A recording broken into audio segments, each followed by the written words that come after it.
አንዳንድ ሰዎች አይገባቸውም። ይሄ ቴሪቶሪያል ኢንቴግሪቲ ምናምን የሚለውን ነገር ጀስት ደረቁ ነው የሚያስብ ህዝብ የኢንተርናሽናል ፖለቲክስ የሚሰራበት ብዙ መንገድ አለ። ኦፍ ኮርስ ወደ ጦርነት የማያመሩ መንገዶችን ምርጫ እንሰጣለን፣ ቅድሚያ እንሰጣለን። ትልቅ ስትሆን ብዙ ነገር ሲኖር ሰላም ትፈልጋለህ፣ ታስቀድማለህ። ምንም የምታጣው ነገር ከሌለ ቴምር ተጭኖልህ ዳቦ ተጭኖልህ በራሽን ህዝብ እያኖርክ 30 ምናምን ዓመት ከቆየ ተስፋ ቆርጠሃል። ስለዚህ ያገኘኸውን ብጥብጥ ነው የምትገባው።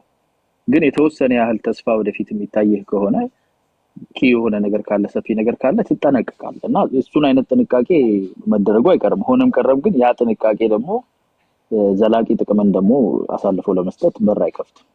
ዘላቂ ጥቅማችን እኛ ላንድ ላክድ ሆነን መኖር በዛ ሪጅን ላይ ማለት ሼም ነው ያሳልፋል። ከዝናሞቹ ኢሳያስና እንትና አልጨካከን ብለው ኢሳያስና መለስ አልጨካከን ብለው መጀመሪያ ምንኛ ኮምፓርትመንታላይዝ አድርገው ኤክስፕሎይቴሽን ሩል ባይ ዲቪዥን ኤንድ ኤክስፕሎይቴሽን ስለሚያደርጉ የተከራይ አይነት ሀገር አድርገው ነው የሰሩት ፖለቲካው። ግን አሁን ጊዜው ተቀይሯል። ተከራይ አይደለም ሀገሪቱ ላይ ያለው፣ ቢያጠፋም ቢያለማም ባለቤት ነው እየኖረበት ያለው ማለት ነው። እየሰሩ ያሉት ሀገሩን በዘላቂነት ልጆቻችን ይወርሱታል ብለው የሚያምኑ ሰዎች ናቸው። ስለዚህ ዘላቂ ጥቅማችንን ያማከለ ነገር እናደርጋለን። ሰላም ወዳድ የሆነ መንግስት ግን ያስፈልገናል። ለወደቡም ሆነ ለአጠቃላይ ዘላቂው ቀጠናው ላይ ጠባጫሪ የሆነ አልሸባብን የሚያሰለጥን ማንኛውም አማጺ ኮሌጅ እኮ ነው ሆኖ ያለው። ህዝቡን ከመጨቆን በዘለለ የአማጺያን ኮሌጅ ነው። አሸባሪ የሚሰለጥንበት ሪጅን እዛው አጠገብህ 1000 ኪሎ ሜትር ቦርደር ሼር አድርገህ እንዴት አድርገህ ነው ዘላቂ ሰላም የምትመሰርተው? እሳት ስታጠፋ ነው የምትኖረው ዘመንህን ሙሉ።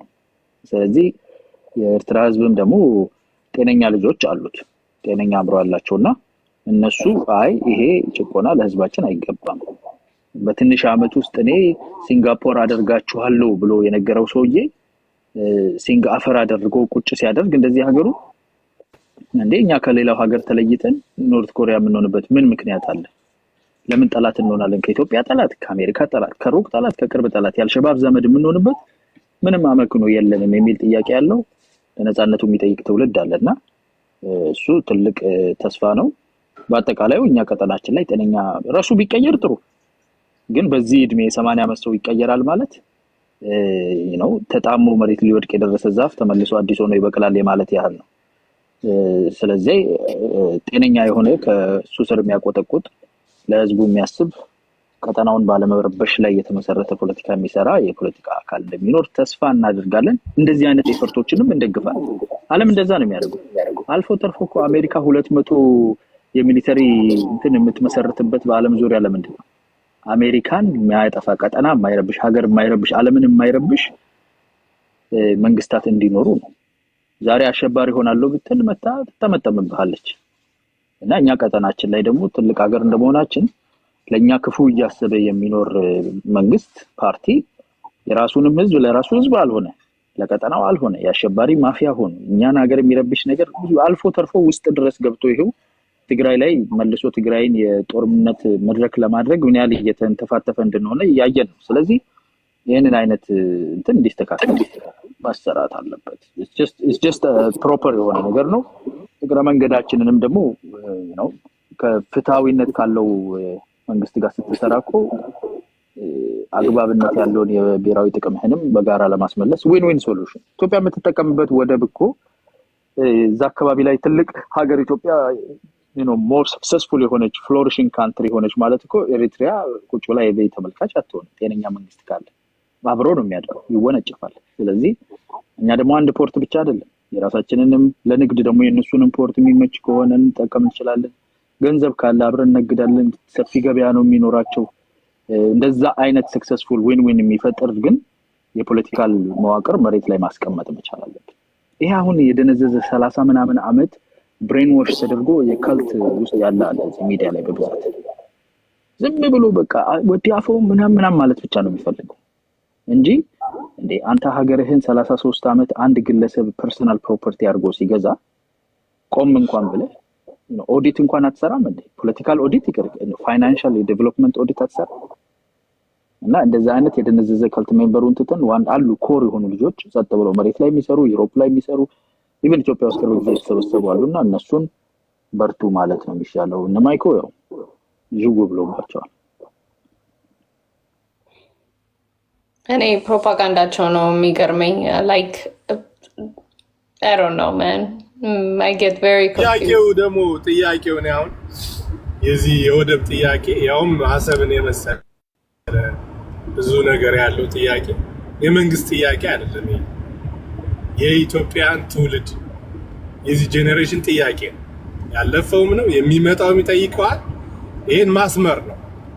ማንም መንግስት ያንሳው ኢትዮጵያ የሆነ መንግስት የሱ ስለ ትውልድ ካነሳው ደግሞ ይመለሳል። እዚህ ይሄን ማስመር ያስፈልጋል ማለት ነው። Yeah, I mean ነገራችን ላይ አይ ሰው ላይ ያውቀዋል ማለት ነው። አይ ቲንክ እሱንም ነው ያዩት። እኔ ሪላይዝ ያደረጉት ሶሻል ሚዲያው ላይ በጠቅላላ እየተሸወዱ ነው። አሁን አንዳንድ ልጆች ኢትዮጵያኖችም ምናምን ይሄኛ ጥያቄ አይደለም የባህር ጥያቄ ነው እሱ ያሰብ ጥያቄያችን አይደለም ምናምን የሚለው ማለት ነው። እሱ የዚህ ትውልድ ጥያቄ ነው። እንደዛ ተብሎ ተሸዋውዶ የሚታለፍ አይደለም። ትተውታል። አሁን መጀመሪያ ላይ የነበረው ሻቢያ 2-3 ሙከራ ሞክራለች ባይዘይ አንደኛው የአማራ ፋኖ አካባቢ ላይ ይሄንን ስሜት እንትን ብል ምን አይነት አቀባበል ይኖራቸዋል የሚል ሀርት ቢት ቸክ አድርጋ ነበረ። በተለይ ለእኔና ላንተ ቅርብ በሆነ በጎንደሩ አካባቢ ነበር የሞከረችውና እዛ አካባቢ በጣም ጠንካራ አቋም በማህበረሰቡና በኢሊቱ ሲያዝ አስበው የነበረው ፌላ ነገር መጀመሪያ አካባቢ ነው። ከዛ እስኪ ደግሞ ሌላ ለሞከር ብላ ወያኔ ብልጥነች ከወያኔ ጋር ደግሞ የሆነች ነገር ሞከረች። ወያኔም እንደፈለገችው አልሆነላትም። ያው ወያኔ ጋር ልብም አይገናኙም እንደምታውቀው። መጨረሻ በኦሮሞዎች በኩል ደግሞ ሞከረች፣ በዛም አልተሳካም። እና አሁን የኛ ልጆች በእነዚህ አጀንዳዎች ኮንፊውዝድ ሆነው ነበር አንዳንዶቹ። አይ የብልጽግና አብይ እየገደለን ስለሆነ እዛ ላይ ትኩረት እናድርግ፣ ወደ ጉዳይ አሁን ጉዳይ አይደለም ምናምን የሚል። አሁን ግን ወደ መጨረሻው ምን ብለው መጡ መሰለህ? አብዛኛው ሰው ማየው የወደብ ጉዳይ የኢትዮጵያውያን ጉዳይ ነው፣ የአማራ የኦሮሞ የሁላችንም ነው። ታይሚንግን በተመለከተ ኢትዮጵያ የትኛውንም ሀገር እንድትወር አንፈቅድም። እኔም አልፈቅድም፣ ባይዘው አንፈቅድም። ነገር ግን የተወረርነ ጊዜ ግን የፖለቲካ ልዩነቶቻችን ሆልድ አድርገን ለሀገራችን እንቆማለን የሚል ኦልሞስት አንድ ማህበረሰብ እየተፈጠረ ነው። ያ በጣም አናዷቸዋል ተራሞች። አሁን ትሪገር የሚያደርጉት ለዛ ነው። አይተው ከሆነ መወረርስ ምንድን ነው? መወረር ልመጣልህ ነው ሲወር ብቻ እኮ አይደለም ላመጣልህ ነው። በጦርነት የሚመርጡ ብዙ ጊዜ ትንንሽ ሀገራት ናቸው። ትልልቅ ሀገራት ጦርነትን የመጀመሪያ ምርጫ ማድረግ አይፈልጉም። ምክንያቱም ማሸነፍ የሚችሉባቸው ሌላ ብዙ ካርዶች አሏቸው።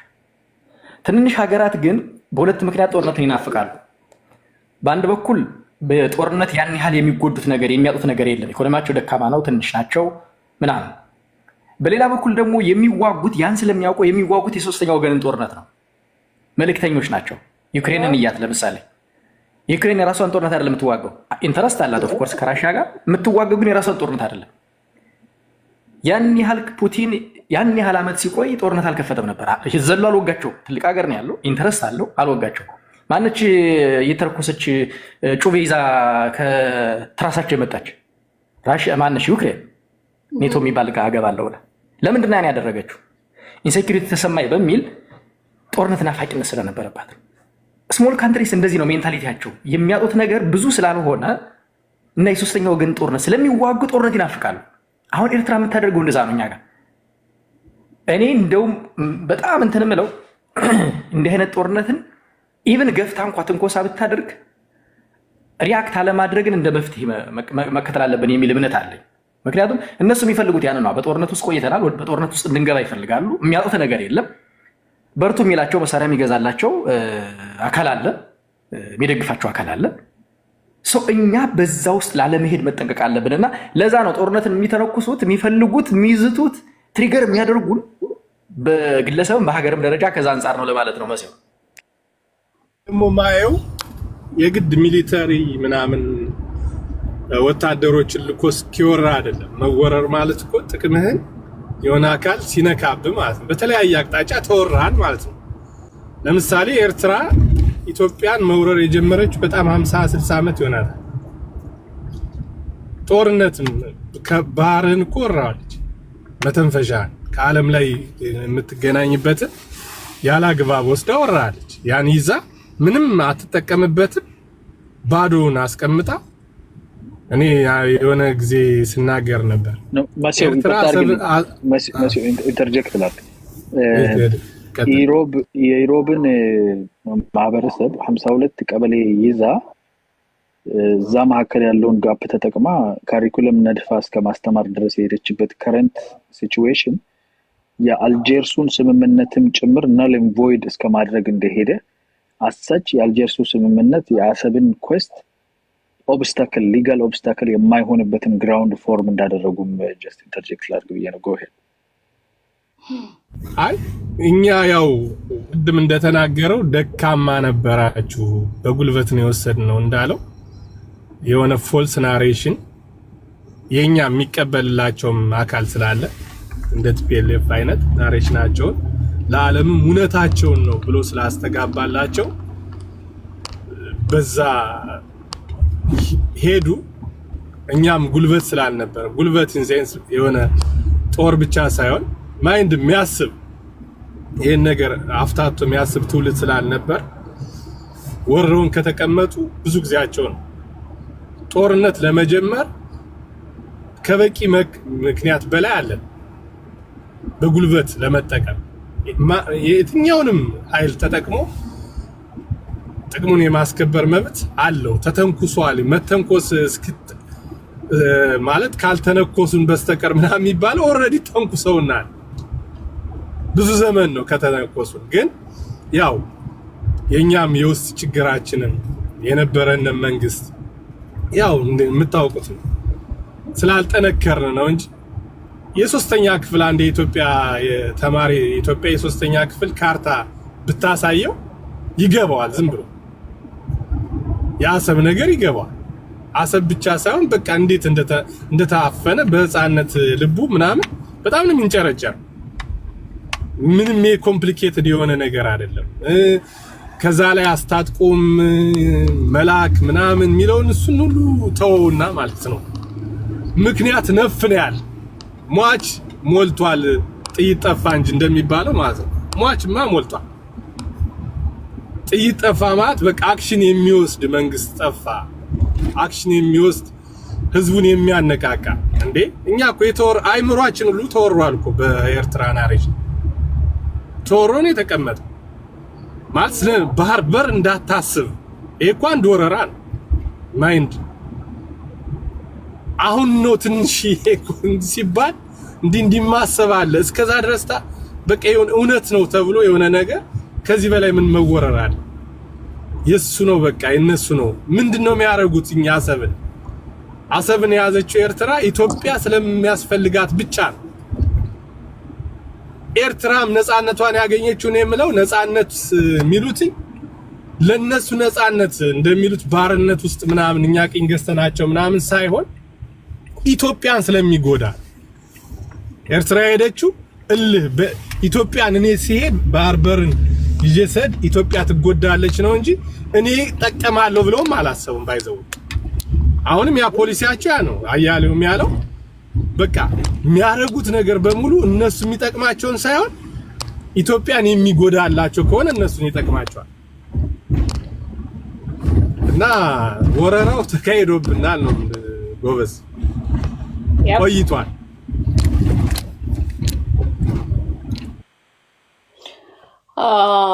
ከቆየ ቆይቷል። ዶክተር ጀማልን ነው እያየሁ ያለሁት። አይ ነው ዶክተር ጀማል አሉ አላው እያዳመጥኳቸው ነው። ጥሩ ውይይት ነው የምታደርጉ ቨሪ ማቹር እና እኔ የምታይ ምንድነው ማንደኔ እንግዲህ ምናልባት እዚህ ውስጥ ካሉ ሰዎች ሽማግሌው እኔ የሆንኩ ይመስለኛል። በደርግ ጊዜ ያደግኩ ሰው ነኝ፣ ተማሪ ነኝ። ምናልባት ሐኪም የሆንኩበት ጊዜ ነውና አንዳንዴ ለኢትዮጵያ መሪዎች ያሳዝኑኛል እና በተለይ ከትምህርት ቤትም ቅድሜ አንፃር ጓድ መንግስቱ ይናገሩ የነበሩትን ነገር ደግሞ ተደፍረናል፣ ኢትዮጵያ ህዝብ ወርቅ ስሉት ፋንድያ ይላል ብለው ሲናገሩ ነበር። የንደት የመጨረሻ ይመስለኝ ነበር። ያ ችግር በትውልዳችን ውስጥ የትውልድ አላቅም ምን ያህል እኔ አንዳንዴ ሀርሽ አነጋገር ነው የምናገረው እና በሌላ ቤት ውስጥ የሚመቸኝ አይመስለኝም እና በመካከላችን ዝቅጠት አለ። በማህበረሰባችን ውስጥ የኋልዮሽ ማደግ አለ። የኃይለሥላሴ ጊዜ ምን ህፃን ነበርኩ ብዬ አልገምትም። የ5ኛ ክፍል ተማሪ በኃይለሥላሴ ጊዜ እድሜ ትልቅ ነው። ምናልባት ቀንጨራ ሊሆን ይችላሉ፣ ግን ነገሮችን በጣም ወደ ታች የማደግ ካልቸር አለ ኢትዮጵያ ውስጥ። ለራስ ክብር እስከ ስራ ባህልና የሀገር ወዳድነት ስሜቶች በጣም የዘቀጡበት ጊዜ ነው። ኢትዮጵያ ስትወረር ወይንም የኢህአዴግና ማነው የህወሓትና የሻዕቢያ ወረራ በሰሜን ስመጣ የጎንደር ሕክምና ሳይንስ ኮሌጅ ነበርኩና የነበሩትን ስሜቶች አውቃለሁ። እና ያ አይነት ችግር ነበር። በመሀላችን ችግሮች እንዳሉ የዩኒቨርሲቲ ተማሪ ሆኜ አውቃለሁ። አንዳንዴ ያን ሚሊሻነት ይሰማኝ ነበር የገጠር ልጅ ስለሆንኩና እንደው ብዙም ሳልፈላሰፍ አገር ወዳድ ነበርኩና እንከራከር ነበር ትምህርት ቤት ውስጥ ከኤርትራውያን ጓደኞቻችንም ጋር ከትግራይ ጓደኞቻችንም ጋር እና ይሄ በትውልድ መካከል ያለው ድክመት እዛው ያን ዩኒቨርሲቲ ውስጥ ይታይ ነበር። እኔ እንደሞኝ ይታይ ነበርኩ እኔ ስለ ሀገር ስከራከር ባክ ለመናገር አሁንም አሁን ያለኝ የሚሊሻ ባህሪ ነው። አሁንም ያንም የነበረኝ አላቅም ምን ሀገር እንዳስወለደኝ እንደዛ። አሁን ያለው ደግሞ በጣም ብሶብን ሀገርን አሳልፎ የሚሰጥ አይነት ትውልድ በእኛ መካከል መፈጠሩና የፖለቲካ ልዩነትን እስከ ፍጹም ጥላቻ እና አሁን ቅርብ ጊዜ ደግሞ የማያቸው ነገሮች እንደውም አፄ ምኒልክንም ወደ መተቸት ነው የተመጣውና እንዴት ነው ይሄ ጉዳይ ወዴት እየሄደ ነው ብዬ ሳስብ ብዙ ነገሮችን አሰብስበን እናያለን። ምን የሚባል ህዝብ ምን ሲሆን ባህያ ይወረራል አሉ። ያ ችግር በትውልዳችን መካከል ያለው ትውልድ በተለይ ከኛ በኋላ ያለው ጀኔሬሽን ወጣቱ ጀኔሬሽን በኢህአዴግ ውስጥ ያደገው አላቅም። አያና እንዳት ብዙ እንዳትወቅሱኝ፣ በኢህአዴግ ውስጥ በጣም በሳል አያና በጣም ነው ማደንቅህ። እዚህ ቤት ውስጥ የምትናገሩ ሰዎች ሁሉ በጣም አያሌው ስትናገር በጣም እያስደሰትከኝ ነው እና ለካ እንዲህም አይነት ሰዎች አሉ እያልኩኝ እኔም በራሴ ከሰዎች ጋር ኢንተራክት ሳደርግ በሶሻል ሚዲያው ሶሻል ሪቮሉሽን ወይም ኢቮሉሽን አይነት ነገር በሶሻል ሚዲያ እየታየ ነው።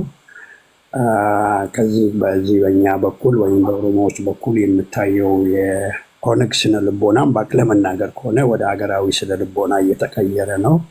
ስለዚህ እኔ ሶሻል ሚዲያውን አሰስ አደርግ፣ ግራውንድ ላይም አሰስ አደርግ ኢትዮጵያዊነት ስሜት እየዳበረ እና ያሰብ ጀስት ኩዌስችን የሚባል ትውልድ የሚሸጋገር ሲቻል በዚህ ትውልድ የሚሳካ አይሳካ በሚቀጥለው ትውልድ የሚሳካ ሁልጊዜ ጂኦፖለቲካል ጉዳዮች ይቀየራሉ። እየተቀየሩ ያሉ ነገሮችንም ከልብ እናስገባለን። ተወደደም ተጠላም ተቀየረም አልተቀየረ አሁንም ሆነ ዘገየ የኢትዮጵያ ሕዝብ አሰብ የባህር በሩ እንደሚሆን መቼ ነው በትክክል የማላውቀው እንደሚሆን ጥርጣሬ የለኝም። ምንም ጥርጣሬ የለኝም።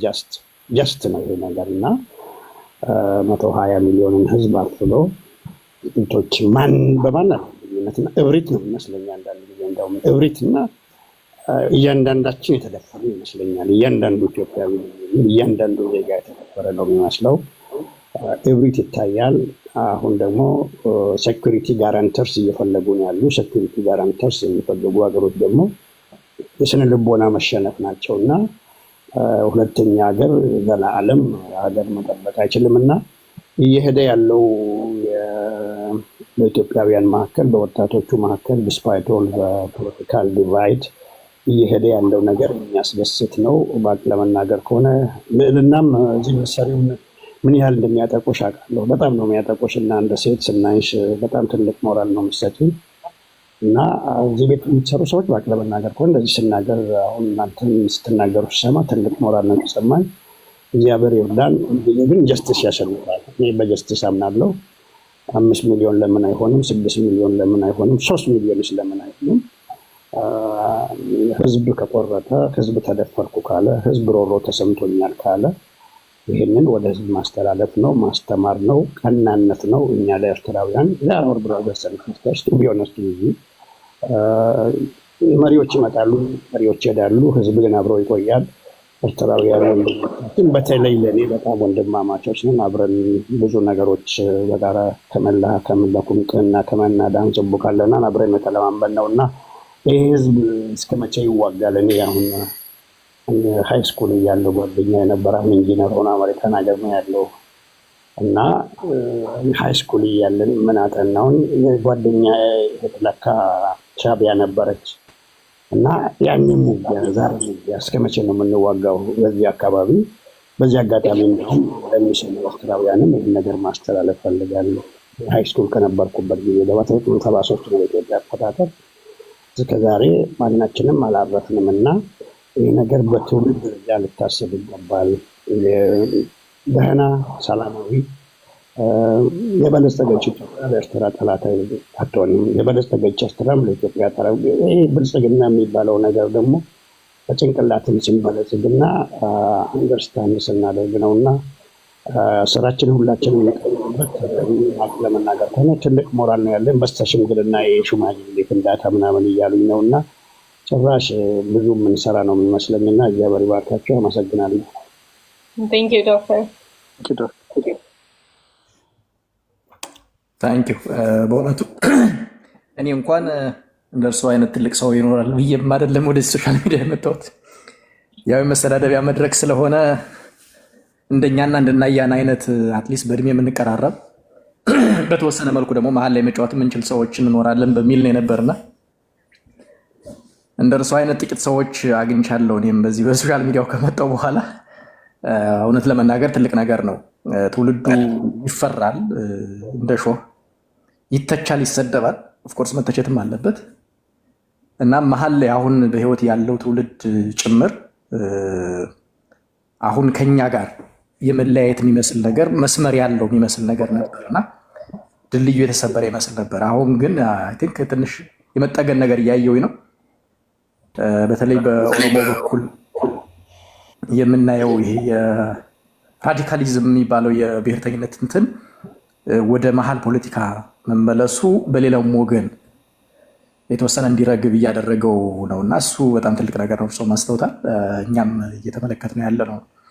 ከዛ ባለፈ ግን ሀገርን በተመለከተ ብዙዎቻችን በጣም ብሔርተኞች ነን በብሔር ፖለቲካ ውስጥ ስለቆየን፣ ግን የሆነ አደብ ስንገዛ ወደ ቀልባችን ስንመለስ ያው ሀገር ሀገር ነው። እሱን አንስትም፣ አልፎ አልፎ ትንሽ መስመር እንወጣለን እንጂ ያን ያህል ተስፋ የሚያስቆርጥ ነገር እንዲሆን ስለማልፈልግ ነው። አለ አሁንም ስለ ልቦናው የጠነከረ መመለስ የሚችል መከራከር መወያየት የሚፈልግ ወጣት አለ። ግን አሁን ብዙ ሰው ዝም ብሏል። ዝም ብሎ እየታዘበ እያየ ነው ያለው። የኤርትራን በተመለከተ ግን አንድ ቅድም ላነሳው የፈለግኩት ወደብን በተመለከተ ሲሄዱ እኔ መለስ ለእኛ ብሎ የተጣለ ይመስለኛል። ኦፍኮርስ በደንብ ሬንስቶርም አላረኩትም። ያኔ ከኢሳያስ ጋር ከኦነግ ጋር በነበረው በዚህ በሶስቱ ንትርክ ወደውን ከፈለጋችሁ ግመል አጠጡበት ነው ምናምን ብሎት ነበር አይደለ? እና እኔ ሆን ብሎ የሆነ ለሆነ ጊዜ ልንጠቀምበት እንችላለን፣ ያው ሀገር የመሆን ህልም ስለነበራቸው ወያኔዎችም ተስማምተው ያደረጉት ይመስለኛል እንጂ ተስማምቶ ነው ያደረጉት። ታንኪው ብሬንስቶርም ያላረኩት ሀሳብ ነው። ዝም ብዬ ነው አሁን እንትን የምለው ለብሶ ማውረቸው አላውቅም። እና እንዴት አንድ የሀገር መንግስት ትልቅ ሀገር ያውቃታል፣ ኢትዮጵያ ትልቅ ሀገር እንደሆነች እየመራ አይንሽን ላጥፋሽና ልምራሽ እንዴት ይላታል? ወደ ኦርፋን ነበር ማለት ትችላለህ። ኦርፋንስ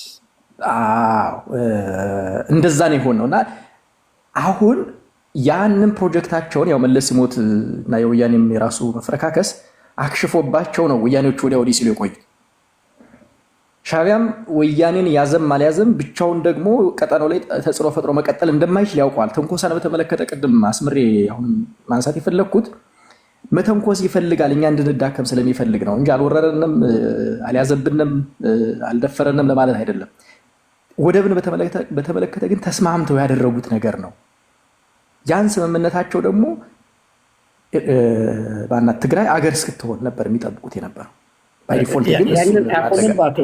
አቶ ስብሐት ነጋ ይህንን ነው የሚያራምዱት በአሁኑ ጊዜ። የሚገርም ነገር የአቶ መለስን ቀጣይ ዓላማ እያራምዱ ያሉት የተከበሩ አቶ ማናቸው ስብሐት አንድ ኢንተርቪው አለው ያየሰው ሽመልስ ጋር ያደረገው የሚያስቀኝ ኢንተርቪው ኤርትራ አንገነጠልም ብትል ራሱ ኢሳያስ አንገነጠልም ቢል ራሱ መገንጠል አለባት ብለን ነው የምናምነው እኛ የሚለው ማለት ነው። እንዴት ኢሳያስ መሪዋ ሆኖ የዛ እንትን አንገነጠልም ቢል እናንተ እንዴት ገፉታላችሁ ብሎ ይጠይቀዋል። ያየ ሰው ሂድን የሆነ ነገር ለፖለቲካ የሚናገረው ነገር አለ። የኤርትራ ሕዝብ ጥያቄ ነው የሚል ግን ፈልገውት ነበር ያንን ያደረጉት። ኤርትራ ሀገር ትሆን ጠንክራ ትቆየን፣ የፖለቲካውን እንትን ቴስት አድርጋለን፣ ሰርታለን፣ እኛ ጆይን እናረጋታለን በእነሱ ስሌት ፕሮጀክት ላደርግ እንዝረፍ ነው መሀሉን ሀገር እንዝረፍና የጀርባ አጥንት እስከሚኖረን ከዛ በኋላ እኛም አሰብን ይዘን ምናልባት ሁመራንም ይዘን ጆይን እናደርጋለን። ፎርሙላው ይመስለኛል። ሌላ አንድ ይሄ የሚሊሻነት ስሜት ይሰማኛል ያሉትን እንግዲህ እርስዎ ያን ጊዜ ሲመጡ በተለይ በድንበር አካባቢ ከነበሩ ተማሪ ከነበሩ ጎንደር እዛ አካባቢ ያለው ስሜት እንደዛ ነው። አሁንም ድረስ አሁንም ድረስ የጎንደር አካባቢ ሰው እና ወጣት ኤርትራና ኢትዮጵያ አንድ ነው የሚመስላቸው እና ካርታ ሲስሉ አይታችኋቸው ከሆነ ሰልፍ ሲወጡ የኤርትራን ካርታ ያለበትን የኢትዮጵያ ካርታ ይዘው ይወጣሉ። እንደውም አንዳንዴ እንቆጣለን እኛ ተው ሉዓላዊ ሀገር እኮ ነች አትዳፈሯት ምናምን እያለ የጎንደር ጥምቀት ታንኪው ጥምቀት ላይ እንደዛ ነው ይዘው የሚወጡ የኤርትራ አብሮ ካርታ ያለበትን ኢትዮጵያ ላይ ድሮዋል ማለት እዛ አካባቢ ያለው ስነ ልቦና አሁንም እንደዛ ነው። ወይ ያለ ፍላጎት ተቆርሳ ተሰታብናለች ወይንም ደግሞ የኛው አካል ነች ብሎ የማመን ሜንታሊቲ አለ እዛ አካባቢ አሁንም ድረስና ሜቢ በቅርበት በወቅቱ ቅርብ ስለነበሩ ከዛ ጋር የመጣ ይሆን የሚል ያኔ ሻለቃ መላኩ በጣም ክፉ ስራ ሰርተዋል በጎንደር እና እንዳውም ቅርብ ጊዜ እኛም ተማሪ 1974 የዛ ተማሪ ነበርኩና አላበቃም ግድያ ያኔና ባቅ ለመናገር ከሆነ በጣም ተጨፍጭፏል ያ ህዝብ በሻለቃ መላኩና የሻለቃ መላኩ ኢፌክት በጣም ከባድ ነበር በጎንደር ላይ። የህዝቡ ጉዳይ ብቻ ሳይሆን እጅግ መራር የሆነ ድፍረት እስከ ሚስት መቀማት የሚደርስ ወንጀል በህዝቡ ላይ ይሰራ ነበር። የደርግ ተወካይ በሆኑ ሻለቃ እናቸው ሻለቃ ስማቸው መላኩ ተፈራ ግፍ በጣም ኃይለኛ ጨፍጫፊ ነበሩ። ምክትላቸውን ያውቋቸው ነበረ ዶክተር አልደበቅም። እንዲሁ ግን ነፍስ ገዳይ ወታደር ሁሉ እናቅ ነበር። ያው አፋን ኦሮሞ ተናጋሪ ነፍስ ገዳይ ነፍስ በላ ሰው እናቃለን። ጎንደር ነበረ የኛኑ ሰው ማለት ነው ነፍስ ገዳይ። ስለዚህ አንዳንድ ጊዜ ኦሮሞዎችን ለማለት መሰሎት ይሄን ሀሳብ ያነሳሁት መላኩን ነፃ ለማውጣት ሳይሆን ፖለቲካ ብዙ ጨዋታ አለው። የጎንደር ሰው መሆኑ በባህሪው እዛው አካባቢ መሆኑ ይሄ ለሆነ ዓላማ በጽኑ ማመን እንዳለ ሆኖ በጽኑ ማመን ለቆምክለት ዓላማ ማመን እንዳለ ሆኖ በቀላሉ ደግሞ በሌላ አካል ደግሞ ድራይቭ የመደረግ ነገር አለ። ለምሳሌ የሆነ አጀንዳ ስታጠነጥነው ስትቆይ እውነት ነው ብሎ ተቀብሎ ያን የመምራት ነገር ይመስለኛል። አሁን የቆዩ ሰዎች እና በተለይ ሚሊታሪው አካባቢ ፖለቲካው አካባቢ የነበሩ ሰዎች የሚያነሱት ከመላኩ ነፍሰ ገዳይነት ባልተናነሰ ወይም ደግሞ ከዛ በስተጀርባ ፖለቲካውን ይመራው የነበረው ሰው ምክትሉ ነበረ የሚል ነገር አለ። ይሄ ዛሬ አይ ቲንክ 6 ዓመት አካባቢ የሆነ ሰው አንስቶት በደንብ መረጃዎች ምናምን ቀርበው እየተወያየንበት አስታውሳለሁ። መላኩን የተጠቀመበት እኔ ያ ምክትል ሰውዬ ፐርፐዝሊ ሊሆን ይችላል የሚል እምነት አለኝ።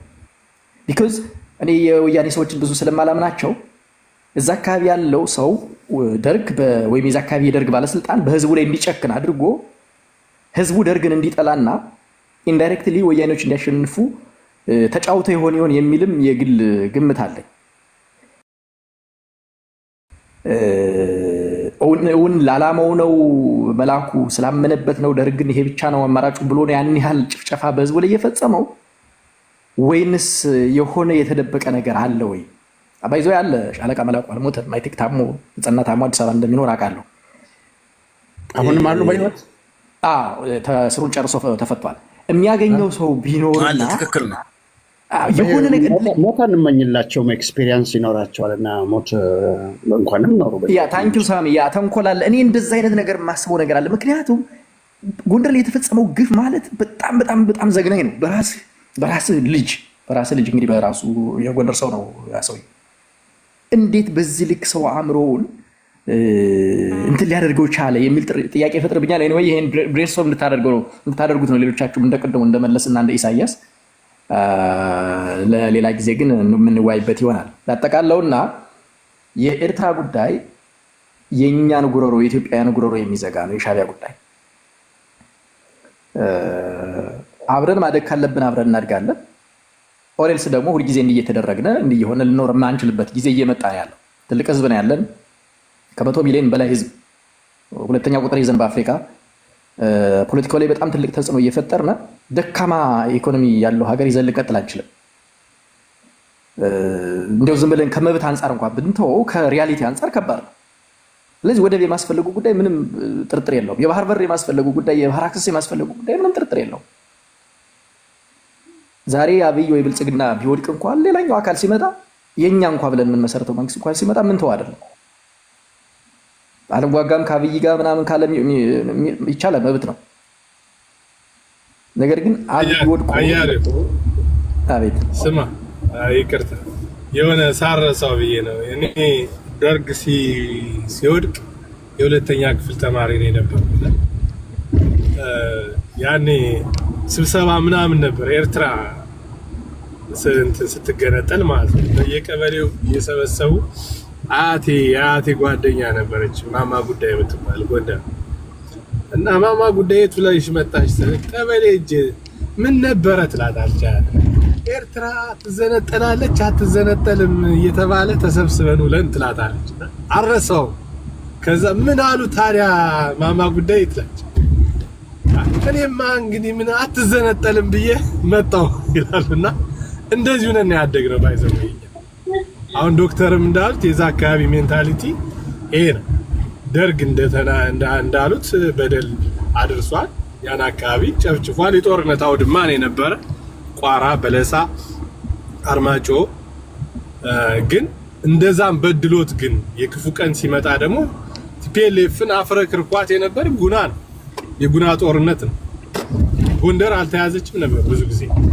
አንዳንዶቹ ጎንደር እንደዚህ አሳልፎ ልኮ ምናምን ይላሉ። ጉና ላይ እኮ ቲፒኤልኤፍ በቃ ኢትዮጵያ መግባቴን ትቻለሁ ምናምን ብሎ የተመለሱበት ጊዜ ነበር።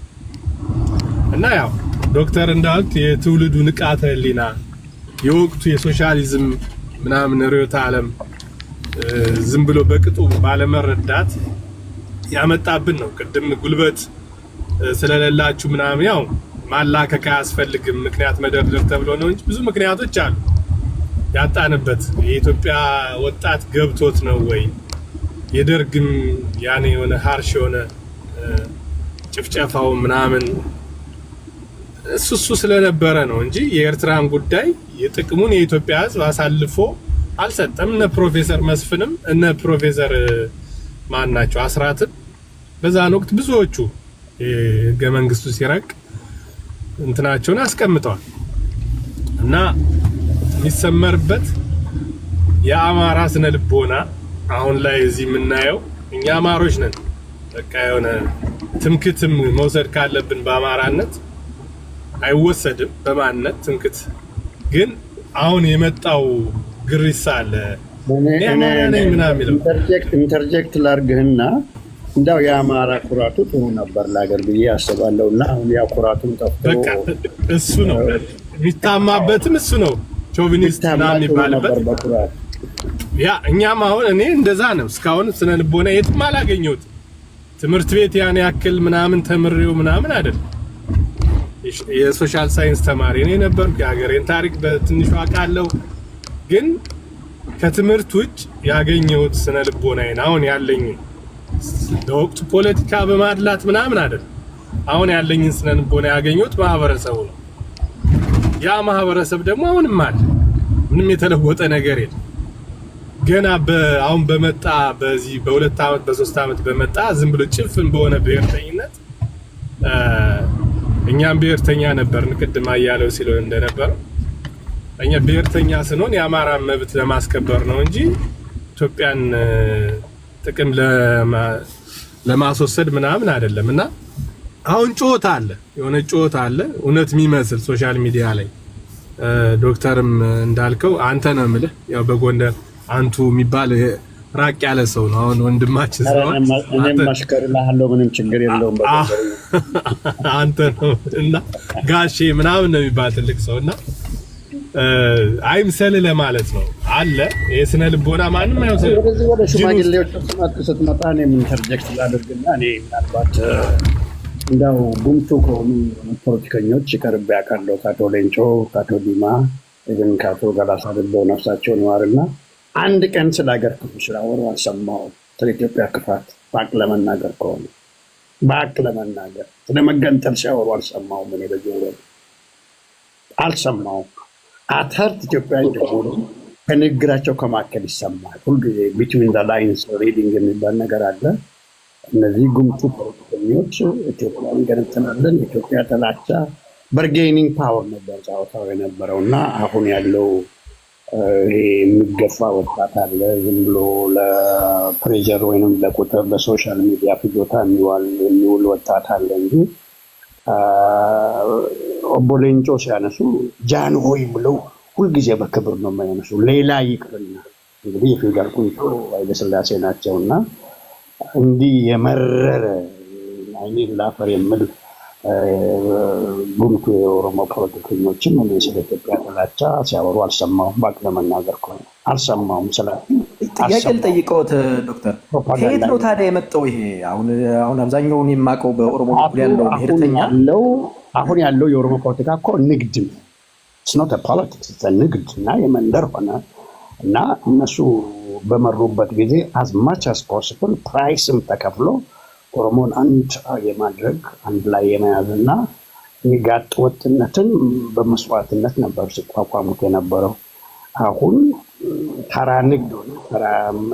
በነገራችን ላይ ጎሳ ፖለቲካ ነው ያለው ጭብል እኔ አላፍርበትም አደርጋለሁ እና ትራይባሊዝም ነው ያለው በእኛ መካከል ያለው እንጂ አሁን የኦሮሞ ብሔርተኝነት ብዬ አንዳንዴ እንደውም ይከብደኛል። አያና በዚህ ላይ ከኔ የተሻለ ዛ በካለ ልጨምርበት ይላል። በእኛ መካከል ያለው ልዩነት ፖለቲካ አሁን የጎሳ ፖለቲካ ነው፣ ትራይባል ነው፣ ሪጂናል ኤንድ ሪሊጂየስ ብያዋለሁ እኔ በአንድ የሶሻል ሚዲያ ንግግር እና ትክክል። ፕላስ ደግሞ ስልጣኑን ካገኙ እነሱ የሚገነጠሉ አይመስለኝም ነጋዴዎቹ ይችሉ ለማለት ነው።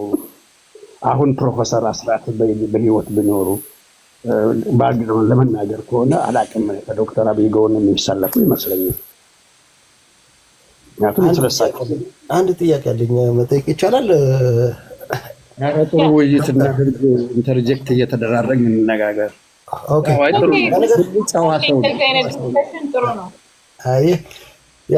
አንድ ጥያቄ ብቻ ነው ያለኝ። አሁን የጠቀሷቸው ትልልቅ ጉንቱ የኦሮሞ እሊቶች አሉ። የኦሮሞ ሀብሶ የሆነ ግን ረጅም ዓመት መስዋዕትነት ተከፍሎበታል። ያንን 100% እቀበላለሁ። ግን የኦነግን ወይንም ደግሞ የኦሮሞን ነፃነት እናወጣለን ብለው የተንቀሳቀሱ አካሎች ሌላ አካል ሲንጠለጠልባቸው መሰላል ማድረግ ሲፈልግ ከሌላ ማህበረሰብ ጋር የማጋጨት እንቅስቃሴ ሲያደርግ የተለያዩ 5-6 የተለያዩ ጽሁፎች የጻፉ አካላቶችን መጥቀስ ይችላለሁ። ዝም ብለው ያዩት ለምንድን ነው ተችተው አላባረሩት? የኦሮሞን ህዝብ የሚወክል አይደለም። ለምሳሌ ተስፋዬ ገብረአብ እኔ ተስፋዬ ገብረአብን ማን ነው ሶሻል ሚዲያው እና አንዳንድ ጆርናሊስቶች አሉ፣ ምንም አቅም የሌላቸው ጆርናሊስቶች ናቸው ተስፋዬ ገብረአብ ግን በጣም ፕሮሚነንት ያደረጉት። ሁለተኛ የአልቃሻ ፖለቲካ እኛ ውስጥ በጣም ይበረታል እና በስደትም ይመቻል እና የዚህ ኢሚግሬሽን ኮንሰርት ነው የሆነው። ዛሬም ከኔ ሶሻል ሚዲያ አንደኛው የማቀነቅንበት ይሄ እስከ መቼ ነው የምናለቅሰው? ምክንያቱም አንድ ማህበረሰብ ለረዥም ጊዜ በሚያለቅስበት ጊዜ ልጆቹ በሙሉ አልቃሻ ነው የሚሆኑ። እስከ ጭራሽ ወኔ የሚሳልባል እና የተስፋዬ ገብረአብ ጽሁፍ ለእኔ ባጀትድ ሆኖ በሻዕቢያ የተሰራ ብዬ ነው ቅርብ ጊዜ በውስጥ ውይይት የምናደርገ ያለው ሰው በውስጡ እውነት አለ ተስፋዬ ገብረአብ? አዎ አለ። whereas being exaggerated, it is being planned። በተለይ ኦሮሞ እና አማራው አንድ ላይ እንዳይኖር በትክክል የተሰላ የተጠረበ የሾለ የፕሮፓጋንዳ ስራ በጥናትና በብቃት የተሰራ በአማራና በኦሮሞ መካከል ሽብልቅ ይመስለኝ። ይህንን እኔ በሶሻል ሚዲያ እያራመድኩት ነኝ።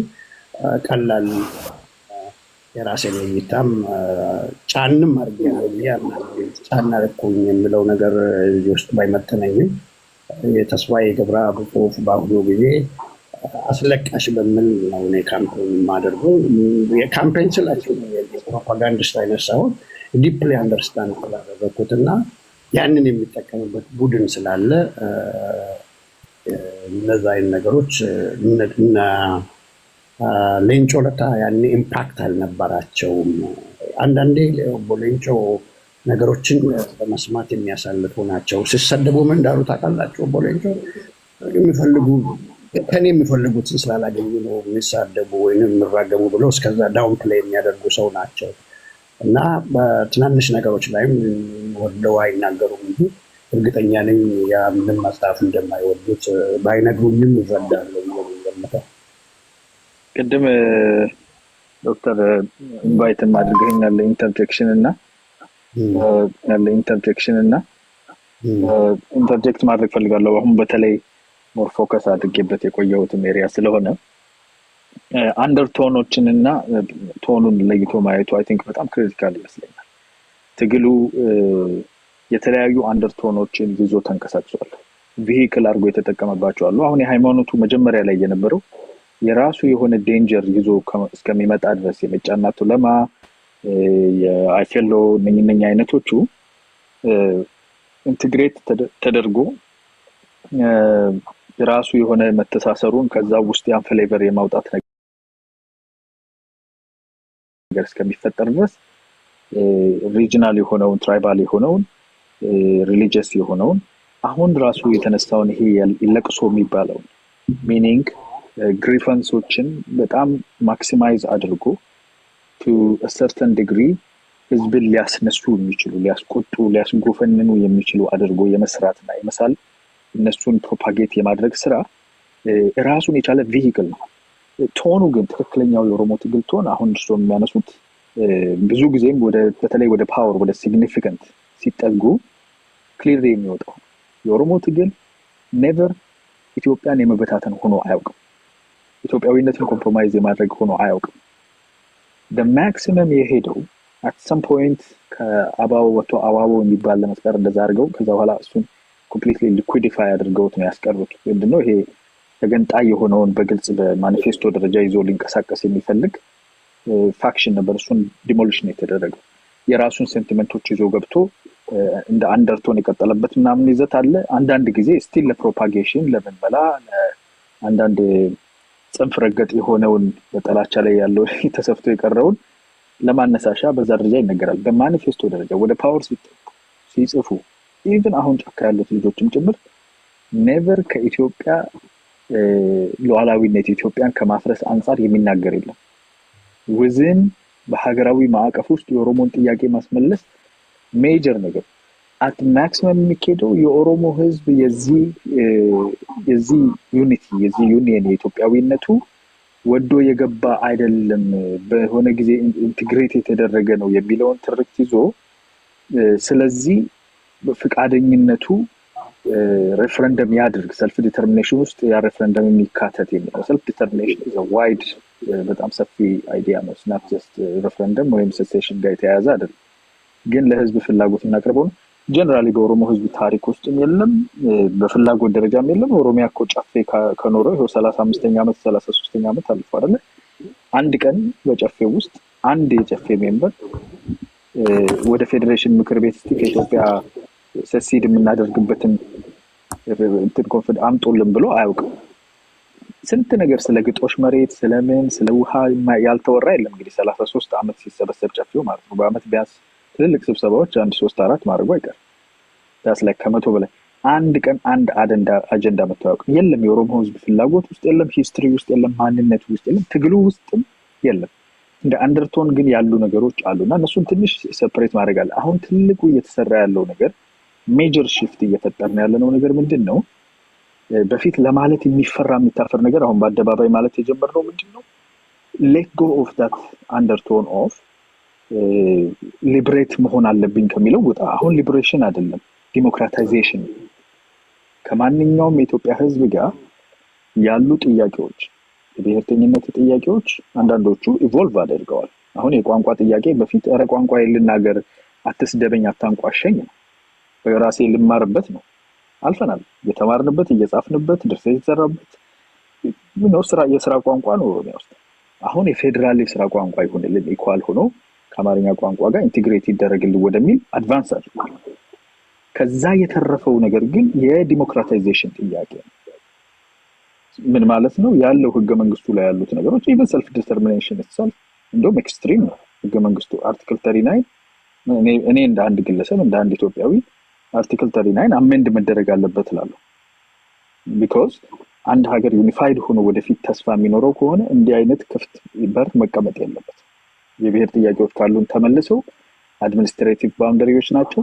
መገነጣጠል የሚባል ነገር ለሀገራችን ኦፕሽን የማይሆንበት ዩኒቲያችን ላይ አይናችንን ጨፍነን ቆርጠን በጋራ የምንሰራበት ቦታ መድረስ አለብን ብዬ አምናለሁ። እንደ አንድ ኢንዲቪጁዋል፣ እንደ አንድ ፖለቲከኛ። ሶ እነኚህ ነገሮች ሰርፌስ እያደረጉ ነው። ትግሉ ኢቮልቭ አድርጓል። ሰም ፒፕል አር ስታክ ስቲል። አሁን እሱ የሚሉት የበፊት የነበረው ሴንቲሜንት ላይ ያሉ አሉ። ስቲል ኤምፓየር ባርነት ሁሉ የሚያወሩ እኮ አሉ። for heaven's sake, like reality, how detached it is. That's what you're talking about. Like ያ የለቅሶ እንትን አለ፣ ያ አንደርቶን ቀርቷል። ማነሳሻ ነው። ትግል ይቀየራል እና ትግሉ የደረሰበት ቦታ ላይ መድረስ ያስፈልጋል። ያም የማንኛውም ህዝብ ትግል አሁን ኢትዮጵያ ውስጥ ያለ I can completely say የዲሞክራታይዜሽን የህግ ማሻሻያ እና የጥያቄዎች ማስመለሻ ነው። አሁን በማንነት አንዳንድ ጊዜ ይመስላል በማንነት ስለመገደል ሰው እንደ ዜጋ በሄደበት ቦታ ሁሉ በነፃነት መኖር ይነሳል። ህገ መንግስቱ እኮ ይሄንን ሙሉ በሙሉ አስቀምጦታል። ግን ህገ መንግስቱ ዲሞክራታይዜሽን እና የህግ የበላይነት ያለበት ሀገር ስላልሆነ ህገ መንግስቱ አይፈጸምም።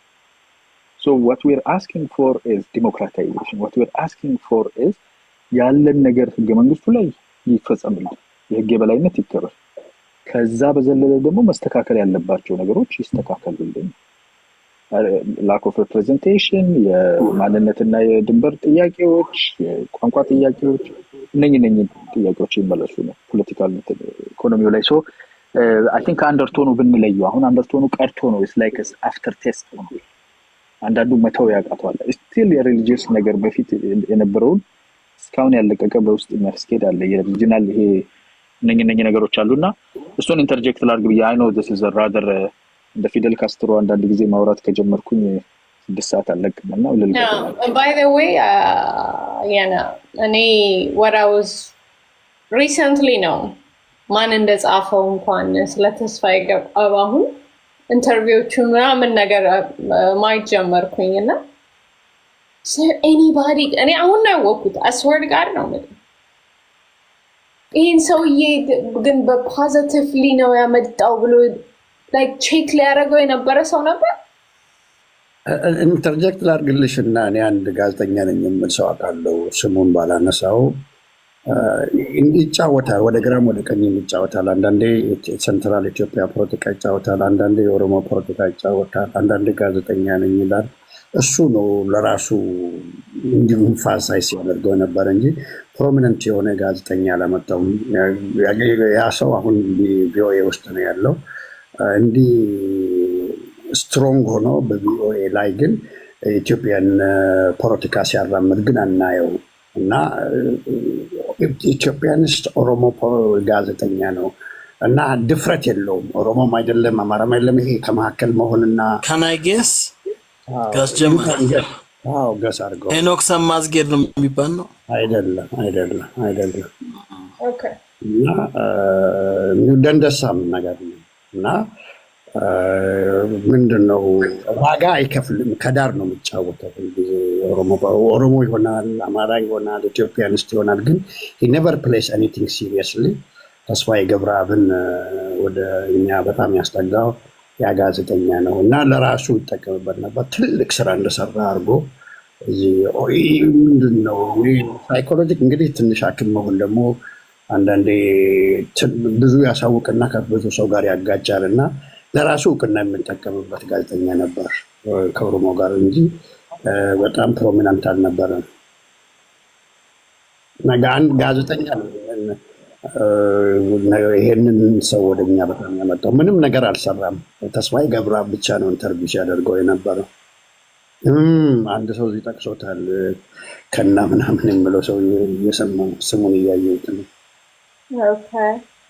እኔ በጣም መመዝገው አሁን ቪኦኤ ላይ ያ ሰው ሲቀመጥ እንግዲህ ኢትዮጵያዊስት ሲሆን ብዙ ነገር ፕሮሞት ማድረግ ይችል ነበረ። ተደብቆ ነው ዳቦ እየበላ ያለው።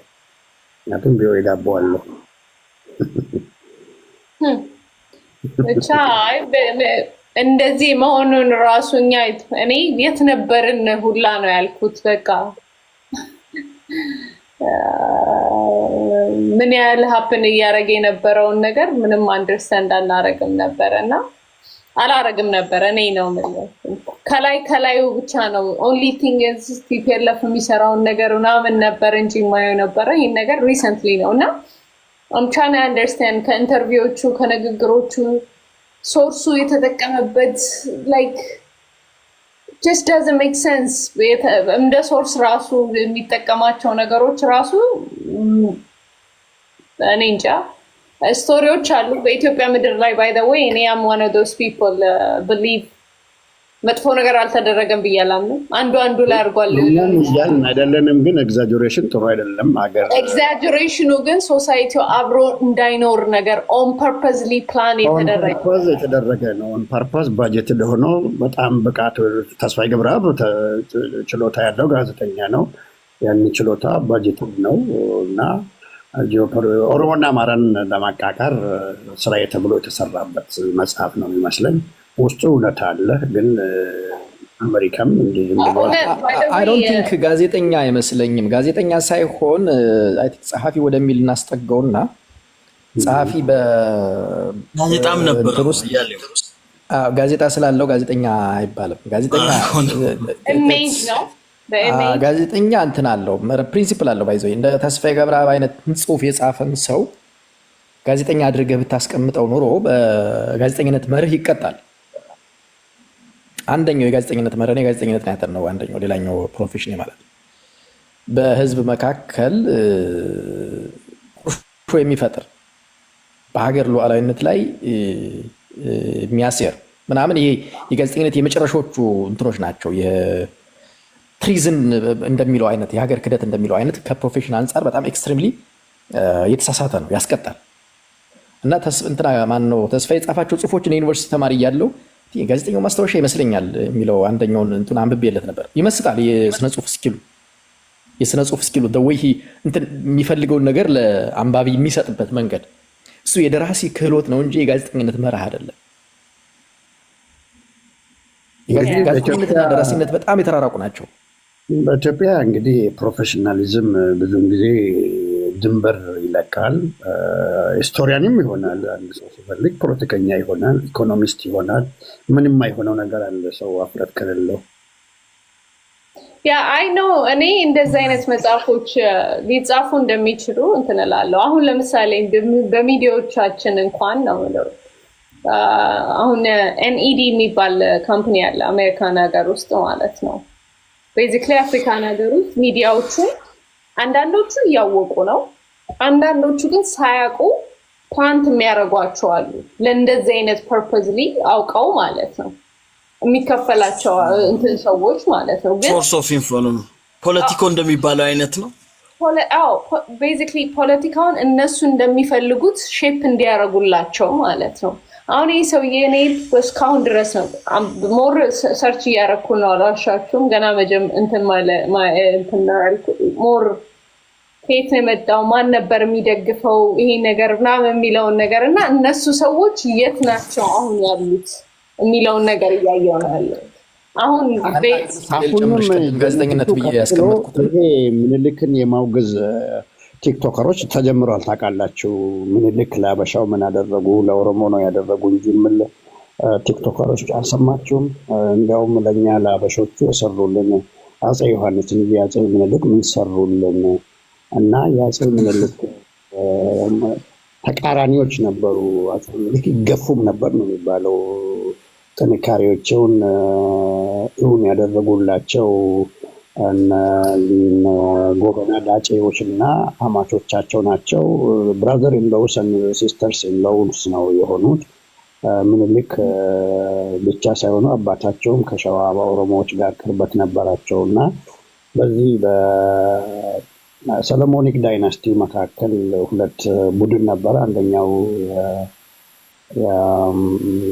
ምኒልክ ቡድን ሲሆን ሌላኛው እሳቸውን ባሪያ የሚያቸው እና እሳቸው ወደ ስልጣን እንዳይጠጉ ሊያደርጉ የሚፈልጉ ቡድኖች ነበሩ። እነዛ ቡድኖች የምኒልክ ተቃራኒዎች ወደ ስልጣን ባለመምጣታቸው እና ምኒልክን ባለማሸነፋቸው ተሸንፈናል፣ ያኔ ነው እኛ ያጣ ነው የሚል አሁንም ቲክቶክ ላይ ይሄ ነገር ግን ነው ይነገራል። ምኒልክ ለኦሮሞ ሰው እንጂ ለአበሻ አልሰሩም ብለው በትክክል እየተናገሩ ነው። ያ ከየት ይመጣል? ያ ከአድዋ ወያኔ እና ከሻዕቢያ ነው የሚመጣው ያመለካከት።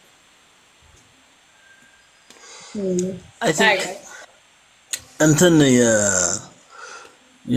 የምስራቅ አፍሪካ ፖለቲካ ላይ ባይ ዘ ወይ የኤርትራም ሌላውም የድንበር መስፈሪያውና የፖለቲካ የጂኦፖለቲካል አስተያየቱም ምኑ የኮሎናይዜሽን መስመር ነው በጭንቅላታቸው ውስጥ ያሰመሩት እና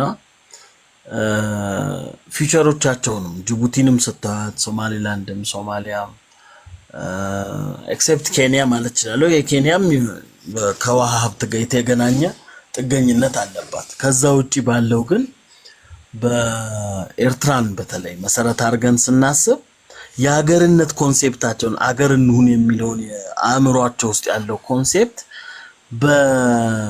በመንጠልጠል ላይ ብቻ የተመሰረተ አይደለም። የኢትዮጵያም ኢንፍሉዌንስ ላይ የተመሰረተ ነው።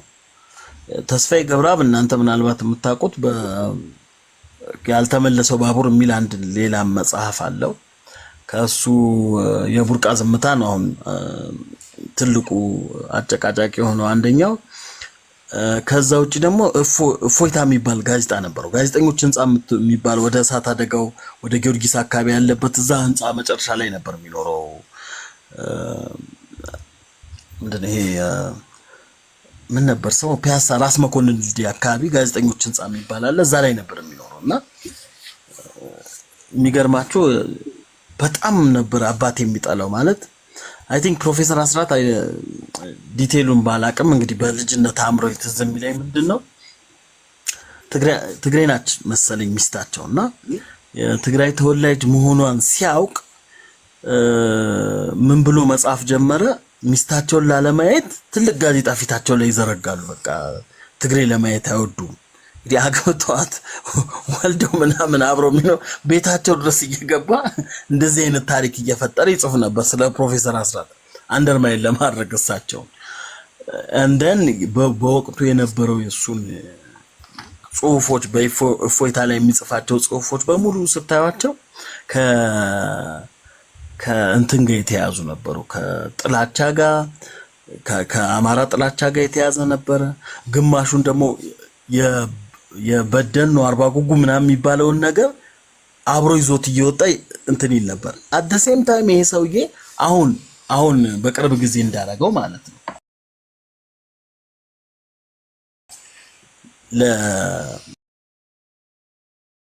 እስካሁን ከጻፋቸው ነገሮች አንጻር ነው የማወራችሁና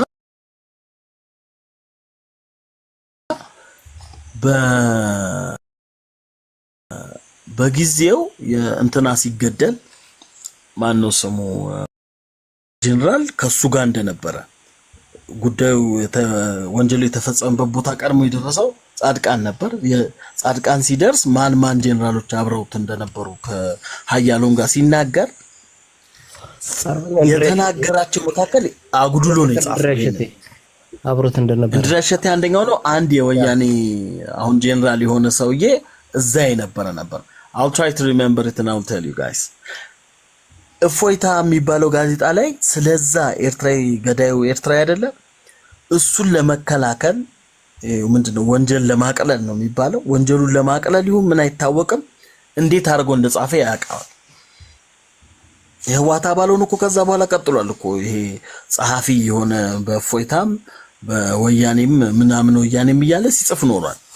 ግን የዚህ ሰውዬ እንትን ስታዩት ቀጥሎ ደግሞ አሁን መጨረሻ በቅርብ ጊዜ ከ5 ዓመት ምናምን በፊት ኤርትራ ገብቶ ምን ያደርግላቸዋል ባንዳ ስለነበሩ ሰውዬ ስለ ባንድነታቸው ጥሩ ታሪክ የጣሊያን ሰላይ ሆነው ለኢትዮጵያ ሰልለዋል ብሎ ለማለት ይሁን ከገሌ ጋር ተገናኙ ብሎ የሚያስቀምጠው ነገር የለም። ግን ከባንዶች መካከል መርጦ ታሪካቸው ሊነገር አልቻለም። እኚህ ኤርትራዊ በሶማሊያ ቁጭ ብለው በባንዳነት ማለት ያው ኤርትራዊ የሆኑ ሹምባሽ ሆነው ሲሰልሉ ነበር ለኢትዮጵያ ይላል። ለማን ነበር ላይክ ቼናቸው ማን ነው ለሚለው ነገር ምንም የሚያቀርበው ማስረጃ መረጃም የለም። የላኩልሽ ኢንተርቪው ላይ ሊሊ ማየት ይችላልሽ። ሚንዋይል ግን የአንዱን ብሔረሰብ ከአንዱ ብሔረሰብ ጋር ለማገናኘት ለማጋጨት ያልጻፈው አይነት ታሪክ የለም። በሐረር የጻፈው ታሪክ አለ as if someone who have witness እንደነገረው አርጎ የጻፈው አለ። አንዳንድ ጊዜ የሚያቀርባቸው እድሜዎች ለምሳሌ አይ ዊትነሶች ነገሩኝ ብሎ የጻፈበትን ጊዜ ካልኩሌት ስናረጋው ሰዎች በዛን ጊዜ ባይ ዘ ዌይ የቁጥር ችግር አይ ቲንክ የሁሉም ኤርትራውያን እንደውም አንድ ሰው ቁጥር ከሳተ ነው ኤርትራዊ ነው ማለት ያለብን ብዬ እስካስብ ድረስ የአብዛኛው ኤርትራውያን የቁጥር ስህተት አለባቸው። የቁጥር ዳይሜንሽን የቁጥር አቀማመጡን አገላለጹን በተለያየ ኢንተርቪዎቹም ላይ ሳይ አሁን 5 ሚሊዮን የሚል ቃል ያመጣው እሱ ነው። አርሲ ላይ 5 ሚሊዮን ሰው ሞቷል አለ። 5 ሚሊዮን የኢትዮጵያ ሕዝብ ቁጥር ነው። በዛን ጊዜ የኢትዮጵያ ሕዝብ በሙሉ ሞቷል ማለት ነው። ከየት አመጣው ያንን ቁጥር ከየት ሰማው? ድርሰቶች ናቸው ይደርሳቸውና ኢትዮጵያ ሕዝብ ውስጥ ፔኔትሬት እንዲያረጉ ይጠቀምባቸዋል። እነዚህ ነገሮች ደግሞ ሂስቶሪካል ኢትዮጵያ ታሪክ ውስጥ አሉ ወይ እንደዚህ ሆኑበት ብለሽ ስታይ የዘውዴ ረታ መጽሐፍ አለ የተፈሪ መኮንን ረጅሙ የስልጣን ጉዞ የሚል አንድ በዜግነት እንትን የሆነ በዜግነት ቱርክ የሆነ ጣሊያን እንዴት አዙሮ አስገብቶ ልጅ ኢያሱንና ኃይለ ሥላሴን ተፈሪ መኮንን ለማጋጨት እንዴት እንደተጠቀመው ለመጀመሪያ ወደ ልጅ ኢያሱ ቀርቦ የተሳሳተ መረጃ በማቅረብ ማለት የኢያሱን ሚስጥር ለውጪ ሰዎች ሊሸጡ ነው በሚል ኃይለ ሥላሴን ያስኩ ለማለት የሞከረበትን ሁኔታ ይሄንን ናሬሽን የመፍጠር ውሸት የመፍጠር ኢትዮጵያን ውስጥ ያሉትን ባለስልጣናት ማጋጨት ምናምን የሚባለውን ነገር ሲጫወቱበት የሄዱበት ነው። እንዴ የኃይለ ሥላሴ ልጅ አስፋው ወሰን ተባለ ብሎ እኮ የመጀመሪያ ልጃቸውን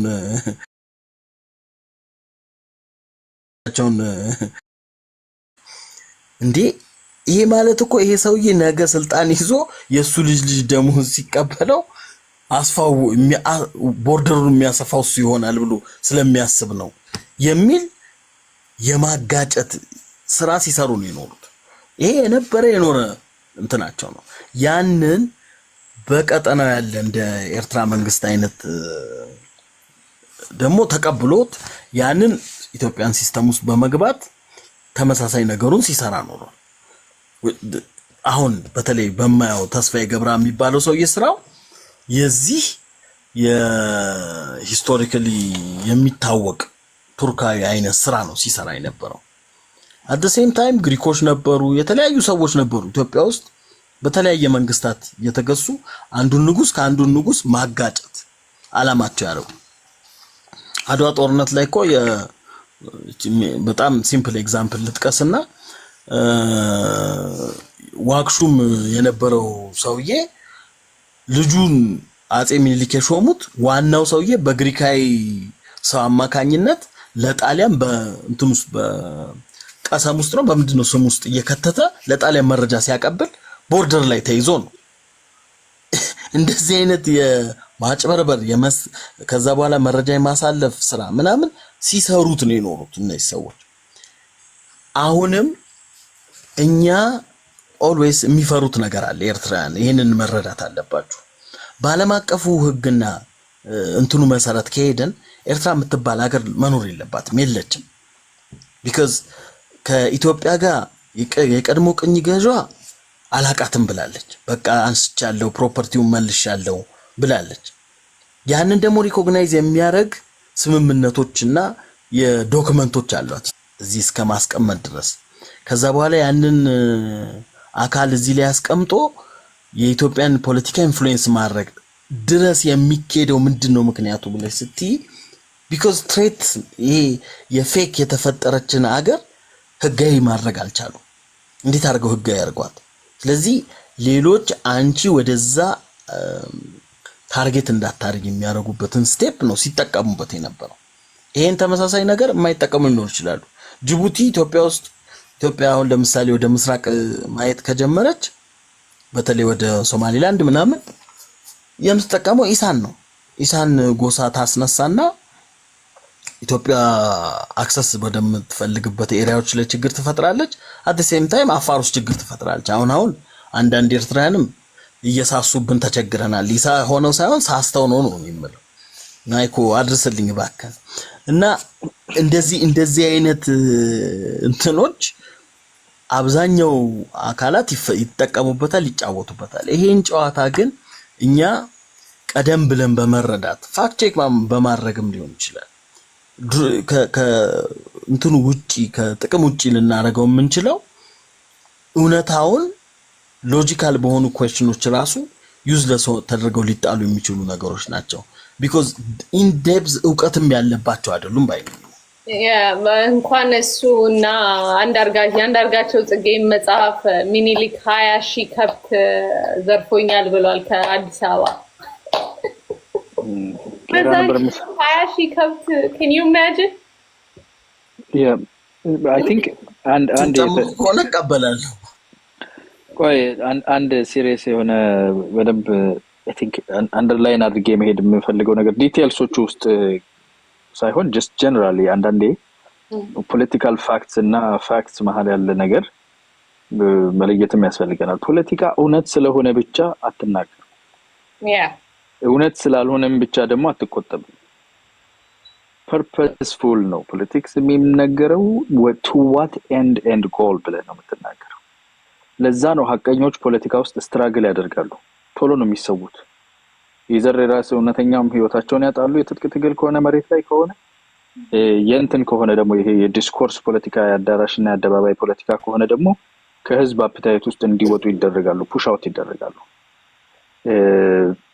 ይሄ ማለት just for no apparent reason just mischievous ሆኖ ውሸትና ባልት ውስጥ የተመሰረተ ይሄ ጥፋት እኛ ይሁን አይደለም፣ ግን የጠራ ሲንግልነስ ኦፍ ፐርፐስ ካለው የምፈልገው ምንድነው እንዴት ነው አቺቭ ማድረገው የሚለውን ነገር ካወቀ እዛ ላይን ላይ ነው የሚንቀሳቀሰው። እና አሁን የምንነጋገራቸው ነገሮች በጊዜው የሚያስፈልገው ነገር ምንድን ነበረ ብለን የምንነጋገር ከሆነ አርትም ተጠቅመ ሳይንስም ተጠቅመ ምንም ተጠቅመ ህዝብህ ያለበትን ስታተስ ፖለቲካል ስታተስ ህዝብ ማለት እንደ ግለሰቦች አይደለም፣ ኦቨርኦል ፖፑሌሽን በብዛት ገበሬ ነው የሚኖረው፣ ገጠር ውስጥ ነው፣ ሚኒንግ ሎው ኢኮኖሚ ነው ማለት ነው። ተሳታፊነቱ ዝቅተኛ ነው። በከተማ ውስጥ ኢንቮልቭ የማድረግ ኦፖርቹኒቲው ክሎዝድ አውት ነው። የራሱ የሆነ የከተሜነት ቤሪየር አለበት ማለት ነው። ቢኮዝ ሀገራዊ ቢልዱ ሌላ አይነት ስለሆነ ራሱ የፖለቲካል ኢኮኖሚክስ ኦፍ ፖለቲክስም ራሱን የቻለ ነገር ነው። ሶ እዛ ውስጥ ኢንቮልቭመንቱን ልትጨምር ትፈልጋለህ። እንደ ሀገር ካልቸርህን ማንነትህን ያንተን የወጣሁበት የምትለውን ብሔርተኝነት ነው አይደል? ያንን ብሔር አጀንዳ ነው የምትሰራው። ያን አጀንዳ ስትሰራ ህዝብ ያለበትን ስታተስ ነው ቼክ የምታደርገው። ይሄ ትግል በተነሳበት ጊዜ ላይ የኦሮሞ ህዝብ የነበረበት ስታተስ ስለ ኦሮሞ ብለህ ከመጣበት በድንጋይ ነው የሚያባርር። ወይ እስላም ነኝ ብሎ ነው የሚያምነው በብዛት ወደታች ምናምን ስለ ሃይማኖት እንጂ ስለ ብሔር አታንሳብኝ የሚል ነው። ወይም ደግሞ ወደ እንትን ያለው ወደ ፕሮቴስታንት ምናምን ነው የገባው። ይሄ ወለጋ አካባቢ ያለው እኔ ተማርኩ የሰለጠንኩ ነኝ ዘረኛ ነህ ብሎ ነው እንትን የሚል። ከተሜው እንደዛ ነው። እኔ ኢትዮጵያዊ ነኝ ዘረኝነትን ይዘጥፋ ነው የሚል። ሶ ከዚህ አይነት መርኪ ከሆነ ሲቹዌሽን ውስጥ አንተ የፖለቲካል ፎርሳይት ነህ። ሚኒንግ አንተ የተወሰነ ያህል በጣም በቁጥሩ በጣም ዝቅተኛ የሆነው ከዛም የተመጠነ ተሳትፎ የሚያደርግበት የፖለቲካል ኢኮኖሚ ነው እንደ ህዝብ ሰፊ ህዝብ ሆኜ የሚኖረኝ። አንለስ የኔን ካልቸር እና ላንጉዌጅ ሰብስታንሻል የሆነ ቡስት ሰጥቼ ኮምፒቲቲቭ ካላደረኩት በሀገራዊ ፖለቲካ ውስጥ ኢን ዘ ሎንግ ረን የዛሬ 100-200 ዓመት አንደኛ ቋንቋው ራሱ ዲሚኒሽድ ሆኖ የሆነ እንትኖች እረኞች ምናምን ብቻ የሚያወሩበት ገጠር ውስጥ የሚወራ ቋንቋ ሆኖ ይቀራል። አርባናይዜሽን እየሰፋ በሄደ ቁጥር ምናምን የሚችል ወደ መሀል ይገባል ማለት ነው። ሶ ሴንትራል አይደለም፣ ከሴንተር ውስጥ እየተገፋ ፔሪፌሪ ይገባብኛል። ስለዚህ ይሄን ፍሊፕ ለማድረግ ህዝቡን ነው መቀስቀስ ያለብኝ። ህዝቡን ለመቀስቀስ ገና ሳናገረው ነው ዱላ የሚመዝብኝ። ሊሰማኝ አይፈልግም። ኦሬዲ ተመስጧል። የውሃው ቴምፕሬቸር መቀየር አለበት። ውሃው ሞቋል። ሶ ቀዝቃዛ ውሃ ከሰማይ መጣ፣ ከፍሪጅ ተቀዳ፣ ውሸት ነው እውነት ነው ግማሽ ድርሰት ነው የውስጥ ጻፍ who cares? ቀዝቃዛ ውሃ ብቻ ይሁን ጨምርበት እዚህ ሞቆ የተቀመጠበት ውስጥ ባኖ ተነስቶ ጆይን እንዲያደርገኝ ነው ፈልጎ። ቢኮዝ የሚያስፈልገኝ ስትሮንግ የሆነ ፖለቲካል ዩኒቲ ቱዋርድስ ቼንጅ ማምጣትና ያለበትን ሲቹዌሽን አንአክሰፕተብል ማድረግ ነው። ያ ሪቮሉሽነሪ ፖለቲክስ የሚጠይቀው ኢንግሪዲየንት ነው። we're talking በጣም አሁን ደረቅ ፖለቲካ ነው እያወራን ያለ ነው። ሞስትሊ ስቴጅ ላይ ላለው ሰው ብቻ እያወራው እንዳለ ይሰማኛል። I know there are people down there too. ሶ ይሄንን ማስረጽ ያስፈልጋል። ከምን አንፃር የዛሬ 50 ዓመት 100 ዓመት ፖለቲካል ኢኮኖሚ ምንድነው፣ ፐር ፖፑሌሽን ፐር ኮንስቲትዩዌንሲ እንዴት ነው የሚሰራው ምናምን የሚለውን ነገር በደንብ አጥርቶ የሚያይ ሰው ፖለቲከኛ ማለት ይሄ ነው። ኤሊት ማለት ይሄ ነው። ገበሬው ህዝቡ የማይረዳውን ነገር አንተ ቀድመህ አይተህለት ፎርሳይት ኖሮ ፕሌቶ እኮ ስለ ዲሞክራሲ ሲናገር ለፖፑለሱ ለሰፊው ህዝብ እኮ ፖለቲካን የመምረጥ እድል መስጠት ማለት እንትን ዝንጀሮን እንትን ስሪ ብሎ እንደመስጠት ነው። ላይክ ያበላሸዋል። ቢኮዝ ያለው የእውቀትና የነገርን አንደርስታንድ ፖለቲካን አንደርስታንድ የማድረግ ሌቭሉ በጣም ሎው ስለሆነ ዲሞክራሲን የሚቃወምበት አርጊመንት አለው ፕሌቶ። ሶክራቲያን አርጊመንትም ተመሳሳይ የሆነ ነገር ፕሬዘንት ያደርጋል። ግን አት ዘ ኤንድ ዲሞክራሲ ዊንስ። ስፔሻሊ ኤሊቱ ፔቭ ያደረገውና ሄልቲ እንትን ያለው ነገር ሲፈጠር ዲሞክራሲ ዊን ያደርጋል። አት ዘ ጀነሲስ ግን ሪቮሉሽናይዝ ሲደረግ ሰው ጎፍንኖት ሰብሰብ ብሎ ችግር ውስጥ ነኝ ያለሁት it's not an acceptable situation እንዲል ሴት የምታደርገው ነገር አለ ያስፈልጋል። አሁን ይሄ ሌቭል አልፈናል። አየናን ጥያቄ ልጠይቅ በዚህ አጋጣሚ ለኢንድ ጀስቲፋይ ዘ ሚንስ አይነት ነገር ነው መሰለኝ ለማስጨበጥ የሞከርከው። ቱ ዋት ኤክስቴንት አሁን የኦሮሞን ፖለቲካ ወደ ኤርትራ በተሰደደበት ጊዜ ነው ቦሌንጮ በዛ ውስጥ ልታቀፉ አልተቻለም። ለምን? ለሻዕቢያ የሚመቸው አይነት አይደሉም እና እንደ የሚያጎነብሱ ኢንተሌክት አልነበሩም ቦሌንጮ እና እነ ቦዲማ እና አሁን the end justifies the means የምለው አሁን በዚህ በእናንተ ጀነሬሽን ባሉ እድሜዎች አላውቅም እድሜያችሁን ጭራሽ the end justifies the means የምለው በጣም ኢቪል ሆኖ እኔን አስፈራርቶኛል። አሁን ያለው የዚህ አይነት ፖለቲካ እንግዲህ ሰዎችን ወደ ጎን መጥፋት መጣ። ጭራሽ ኢቪል የሆነ ገድሎ መጮህ አይነት ፖለቲካዎች በሁለቱም ጎራ ይታያል። በአማራውም በኦሮሞም እየተጎደሉ የገደሉ መጮህና ሰውን ሰቅሎ ኳንታ እስከሚሆን ደረጃ ተደርሰዋል እና ይሄ the end justifies መጠኑ ምንድነው? እና ባለህ ግምት ባለህ እይታ አሁን ያለው ጽንፈኝነት the end justifies the means የምለውን አልፎ ሄዶ ጭራሽ አገር እናጥፋ አልሆነም ወይ? ምክንያቱም ሰው ሲኖር ነው ፖለቲከኛ የሚሆነውና አሁን ሰው መበተን ቤተሰብ መበተን ነው ገበሬውንም እስከ ቤቱ ማቃጠል ነው። ኮርማውን አውጥቶ አርዶ መብላት ነው። ከዛ በኋላ አንቆ እንደገና ስጮህ ይኸው እየጮኸ ነው። አንቀት አስጨዋለሁ ያው እየጮኸ ነው ነው የሚባለው። ልሚቱ ምን ያህል ነው የሚኛው ነው? So no, the end justifies the means is a general,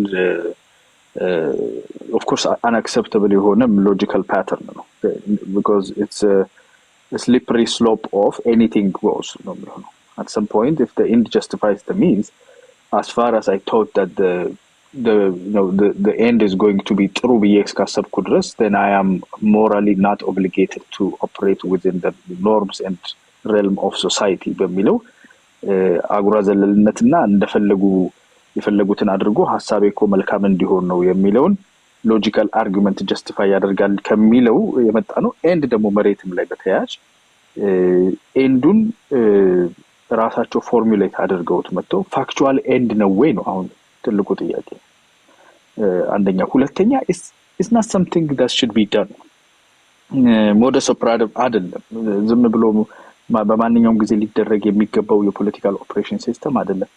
አማራጭ የታጣባቸው ሲቹዌሽኖችና ሪቮሉሽነሪ የሆኑ ኒዶች ሲኖሩ ግን አሁን እኔ ሴት ያደረኩት ዳይናሚክ the scenario of 100 years 150 years of peripherized የሆነ culture እና identity ያ outcome አይቀሬ ነው። ምንም ብንለው አይቀሬ ነው። inevitable በሆነ ደረጃ የተቀመጠ ነው። so that is avoid ለመደረግ የሚፈልገው ነገር። so the options are አንደኛ ይሄንን accept አድርጌ within the acceptable means operate አደርጋለሁ የሚለውና ፌል አደርጋለሁ የሚለው almost ቹኖ ምናምን የሚባለው አይነት ድራማታይዜሽን ሳይሆን ሬቶሪኩን ግን አጂቴቲቭ እንዲሆን ማድረግ it's preserved የሆነ ነው። it's limited in both dynamics and ደግሞ outcome ደግሞ ክሪቲካል የሆነና ኮርነር ሊሆነ ነው። አሁን የሚደረገው አይነት ለስልጣን ፍላጎት ተነስቶ ላንተ ነፃነት ነው መታገልልህ ብሎ ከዛ በኋላ አንዱን ሰው ወስዶ ገሎ ይሄው እየተገደልክ ነው ስለዚህ ታገለው የሚባል አይነት ትርክት ከሆነ in reality exposed ይሆናል። ግራውንድም የለው በነገራችን ላይ exaggeration አይደለም። Is that not the most popular method that our brothers are using the opposition? እኔ በባህል ልግባ እስኪ እንዲያው እንትን እንዳናደርገው አርጊመንታቲቭ እንዳናደርገው እንጂ ቅድም አያና ሲያነሳቸው የነበሩ በመሃል ገብቶ የኦሮሞ ብሔርተኝነት እና ቅድም ዶክተር ጀማል ያነሷቸውን የቪክቲም ሜንታሊቲ የተጠናወተው ብሔርተኝነት ምን ያህል ከተስፋዬ ገብረአብና ከሌሎቹ ቅኝት መጥቶ ከኦሮሞ አንዳንድ ፖለቲከኞችም አጌንስት ከነሱ ኢንተረስትም አጌንስት መጥቶ አሁን ላለበት ትውልድ ያመጣውን ጦስ ያበራሩበት መንገድ አይ ቲንክ እኔም የዶክተር ጀማልን ነው የምገዛው። አያና ሊያብራራ የፈለገው እንደገባኝ በወቅቱ ይጠይቅ የነበረው ህብረተሰቡን ማሰባሰብ ወደ አንድ ፖለቲካል ማዕቀፍ መሰብሰብ ይፈለግ ስለነበር የተጠቀሙበት መንገድ እንደዛ ነው የሚል ጀስቲፊኬሽን ይመስለኛል። እንግዲህ በሮንግሊ ፐርሲቭድ አድርጌ ከሆነ ታርመኛለህ አያና። እኔ እሱም ቢሆን ስህተት ነው ብዬ ነው የማምነው። በወቅቱም አይ ቲንክ የኦሮሞ ፖለቲከኞች ውስጥ ኢሊቶች ነበሩ። ለምሳሌ እኔ ሌላም ጊዜ አንስቼው አውቃለሁ። የኃይሌ ፊዳን ሳቢ ምን ነበር የሚል ብዙን የኦሮሞውን ፖለቲካ ሸፕ በማድረግ የሚታወቅ ሰው ነው ኃይሌ ፊዳ። ስለሱ የተጻፉ ጽሁፎችን ለማንበብ ሞክሬ ነበር። አሁን አያና ካልከው ትንሽ በጣም የራቀ ነው። ኮዝ አለው ኦሮሞ፣ ጥያቄዎች አሉት። በኢትዮጵያ አንድነትና ሉዓላዊነቱ ውስጥ ሆኖ የሚመለሱ ጄኒውን የሆኑ ጥያቄዎች አሉት በሚል ያስቀመጣቸው ነገሮች አሉ። እንዲያውም የቋንቋን ጥያቄ ሊመልስ የሄደበትንም አግባብ በደንብ ተመልሰህ ብታየው ይጠቅማል ብዬ ነው የማምነው። አንተ ባመጣኸው ትርክት ፈጠራ ላይ የተመሰረተው የኦሮሞ ብሔርተኝነት አይ ቲንክ ኦሮሞውን ወደፊትም እየጎዳው ነው የሚቀጥለው የሚል ሀሳብ አለኝ እኔ። በውሸት ላይ የተመሰረተ በማጋነን ላይ የተመሰረተ ብሔርተኝነት ኦሮሞ በሌላኛው ህዝብ በቀና እንዳይታይ ነው አድርጎት የቆየው። በቀና እንዳይታይ ያንን ደግሞ እንደነ ተስፋዬ ገብረአብ አይነት ሰዎችን እየተጠቀመ ሻዕቢያ በዛኛው ደግሞ ከኦህዴድ ውስጥ ያሉ ምስለኞችን በደንብ እየተጠቀመ ወያኔ ካራክተራይዝ አድርጎታል። ጥያቄው የመገንጠል ጥያቄው የኢትዮጵያን ታሪክ የማፍረስ እና የኢትዮጵያን ጠልነት ነው የሚል ስዕል ተስሎበታል። ስለዚህ ያንን አይ ቲንክ እንትን ከምናደርገው ጀስቲፋይ ለማድረግ ከምንሞክር የተሰራበት የትርክት አሰራር ስህተት ነው ወደሚል ብንሄድ ነው የሚያግባባን የሚመስለኝ። አሁንም ያለው የኦሮሞ ኤሊትም ወደዛ እየሄደ ነው። ትርክቱ የተሰራበት አግባብ አልነበረም፣ ስህተት ነበረ። የኢትዮጵያ ታሪክ የጋራችን ነው፣ የአድዋ ታሪክ ላይ ድርሻ አለን፣ የጋራችን ነው የሚለው ስለመጣ ነው የተወሰነ መሳሳብና ፖለቲካውም ወደ መሀል እየመጣ ያለው እና በዛ ብንረዳው የተሻለ መስሎ ይሰማኛል። እኔ ከትርክት አንጻር የውሸት ትርክት ኦሮሞን ለ50 ለ60 ዓመት ኦነግ ሁሌም እየታገለ እንዲቆይ አድርጎታል። በሌላ በኩል ደግሞ የውሸት ትርክት እና ወያኔ ደግሞ ወደፊት አመጧል። ትርክት ፈጠራ ላይ በጣም የተሳካለት የሚመስለኝ የአማራ ብሔርተኝነት ነው። እኔ በዛ ውስጥም ስለቆየው እጅግ የተዋጣለት ትርክት ፈጠራ ነው ይዞ የተነሳው። ከኢትዮጵያ ታሪክና ማንነት ከኢትዮጵያ አንድነት ያልተጋጨ ትርክት ስለፈጠረ ነው በ3 በ4 ዓመት ውስጥ ወያኔን እንኩትኩቱን ያወጣው ሌሎችን ድርሻ ሳልንቅ ማለት ነው። ኢትዮጵያ የኢትዮጵያ ሕዝብ ነች። የኢትዮጵያ ታሪክ የጋራችን ነው። ነገስታቶቻችን የኢትዮጵያውያን ናቸው። አይደሉም ካላቸው ደግሞ እኛን ወስዳቸዋለን ብለው ኦን አድርገው ነው የተነሱት የአማራ ብሔርተኞች። የጋራችን ነን ብለን እንቀበል። የተሰራ ጥፋትም ካለ የነበረ ልማትም ካለ በኢትዮጵያ ስም የተፈጸመ ለኢትዮጵያውያን የሆነ ነው ብለን እንቀበል ነው። የኦሮሞ ብሔርተኞችና የትግራይ ብሔርተኞች ደግሞ ሌላ ስዕል ይሰጡት ነበር። ነገስታቶችማ አማራ ነበሩ፣ ያው ነፍጠኛ ይሉና ከዛ አማራ ቀጥሎ የሚመጣው የገዙም የመሩም ኢትዮጵያን ነው። ጥፋትም ካጠፉ ኢትዮጵያውያን በኢትዮጵያውያን ላይ የፈጠሩት ትርክትና ችግር እንጂ በአማራ ስም ተቀምጠው ወይም አማራ ሆነው የፈጠሩት አይደለም የሚል ነበር። ይሄማ እንግዳማ እንደዛ ከሆነ ነገስታቶቻችን አማራ ነበሩ ብለው ተነሱ። የኢትዮጵያ መሪዎች አማራዎች ነበሩ፣ ካልፈለጋችኋቸው እኛ ግን እንፈልጋችኋለን። ያ ነው ወደ መሀል የሳበው አብዛኛውን ብሔርተኛ። ወያኔ በቀላሉ እንድትሸነፍ ካደረጋት አንደኛው የአማራ ብሔርተኝነት የአማራ ትግል የሰራው ትርክት ነው። ሰው ትርክትን በቀናነት ለዘላቂ አንድነትና እድገት በሚጠቅም መልኩ ቢውልድ ማድረግ ይቻል ነበረ፣ መቻልም አለበት እያምናለሁ። ወደፊት አዩ ጥያቄ ልጠይቅህ። እሺ፣ አሁን በምትለው ይዘቱ እኮ ብሔርተኝነቱ ከትርክትና ከአንዳንድ ሀሳብን ከማንቀሳቀስ እዛው በመንግስት ማዕቀፍ ውስጥ ምናምን ከሚደረገው ከተለያዩ አይነት ከትርክትነት አልፎ መሬት ላይ ወርዶ አሁን ትጥቅ የያዘ በምታየው ደረጃ ኤክስትሪም ፍራግሜንቴሽን ንግግር ራሱ አንደኛው መጥቶ የኛ አይደሉም እንደውም ምኒልክ ነው ያበላሸብን ቅድም እንደሚሉ ዶክተር ጀማል ምኒልክ እንደውም ለአማራ ትልቁ ጠላቱ ምኒልክ ነው ብሎ የሚናገር ሰው ትሰማለህ። የማይባል ተብሎ የማይታወቅ ማለት ነው በብሔርተኝነት ውስጥ።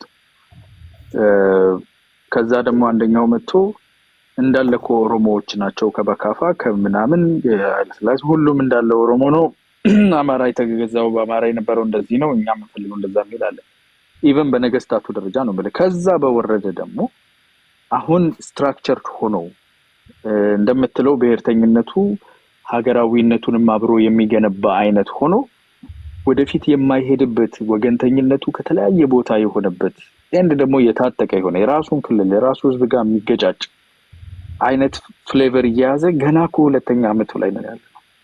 አንተ የምትለው የተሳካ የትርክት ሂደት ብለን እንነጋገር የምንችለው ያድርግልን እላለሁ። እውነት እኔም ምኞቴ አንተ እንዳልከው ኢትዮጵያዊነቱንም የማይነካ የአማራን ህዝብ ጥያቄም ደግሞ የሚያስመልስና ወደዛ አይነት ነገር የሚወስድ እንዲሆን ምኞታችን ነው፣ ጸሎታችንም ነው። እውነት እንነጋገር ከተባለ ቢኮዝ የሚጎዳው ህዝባችን ነው። አንድ ህዝብ ብቻውን ደግሞ አይጎዳው። የጋራ ሀገር ካለ ሁሉ ህዝብ ነው የሚጎዳው።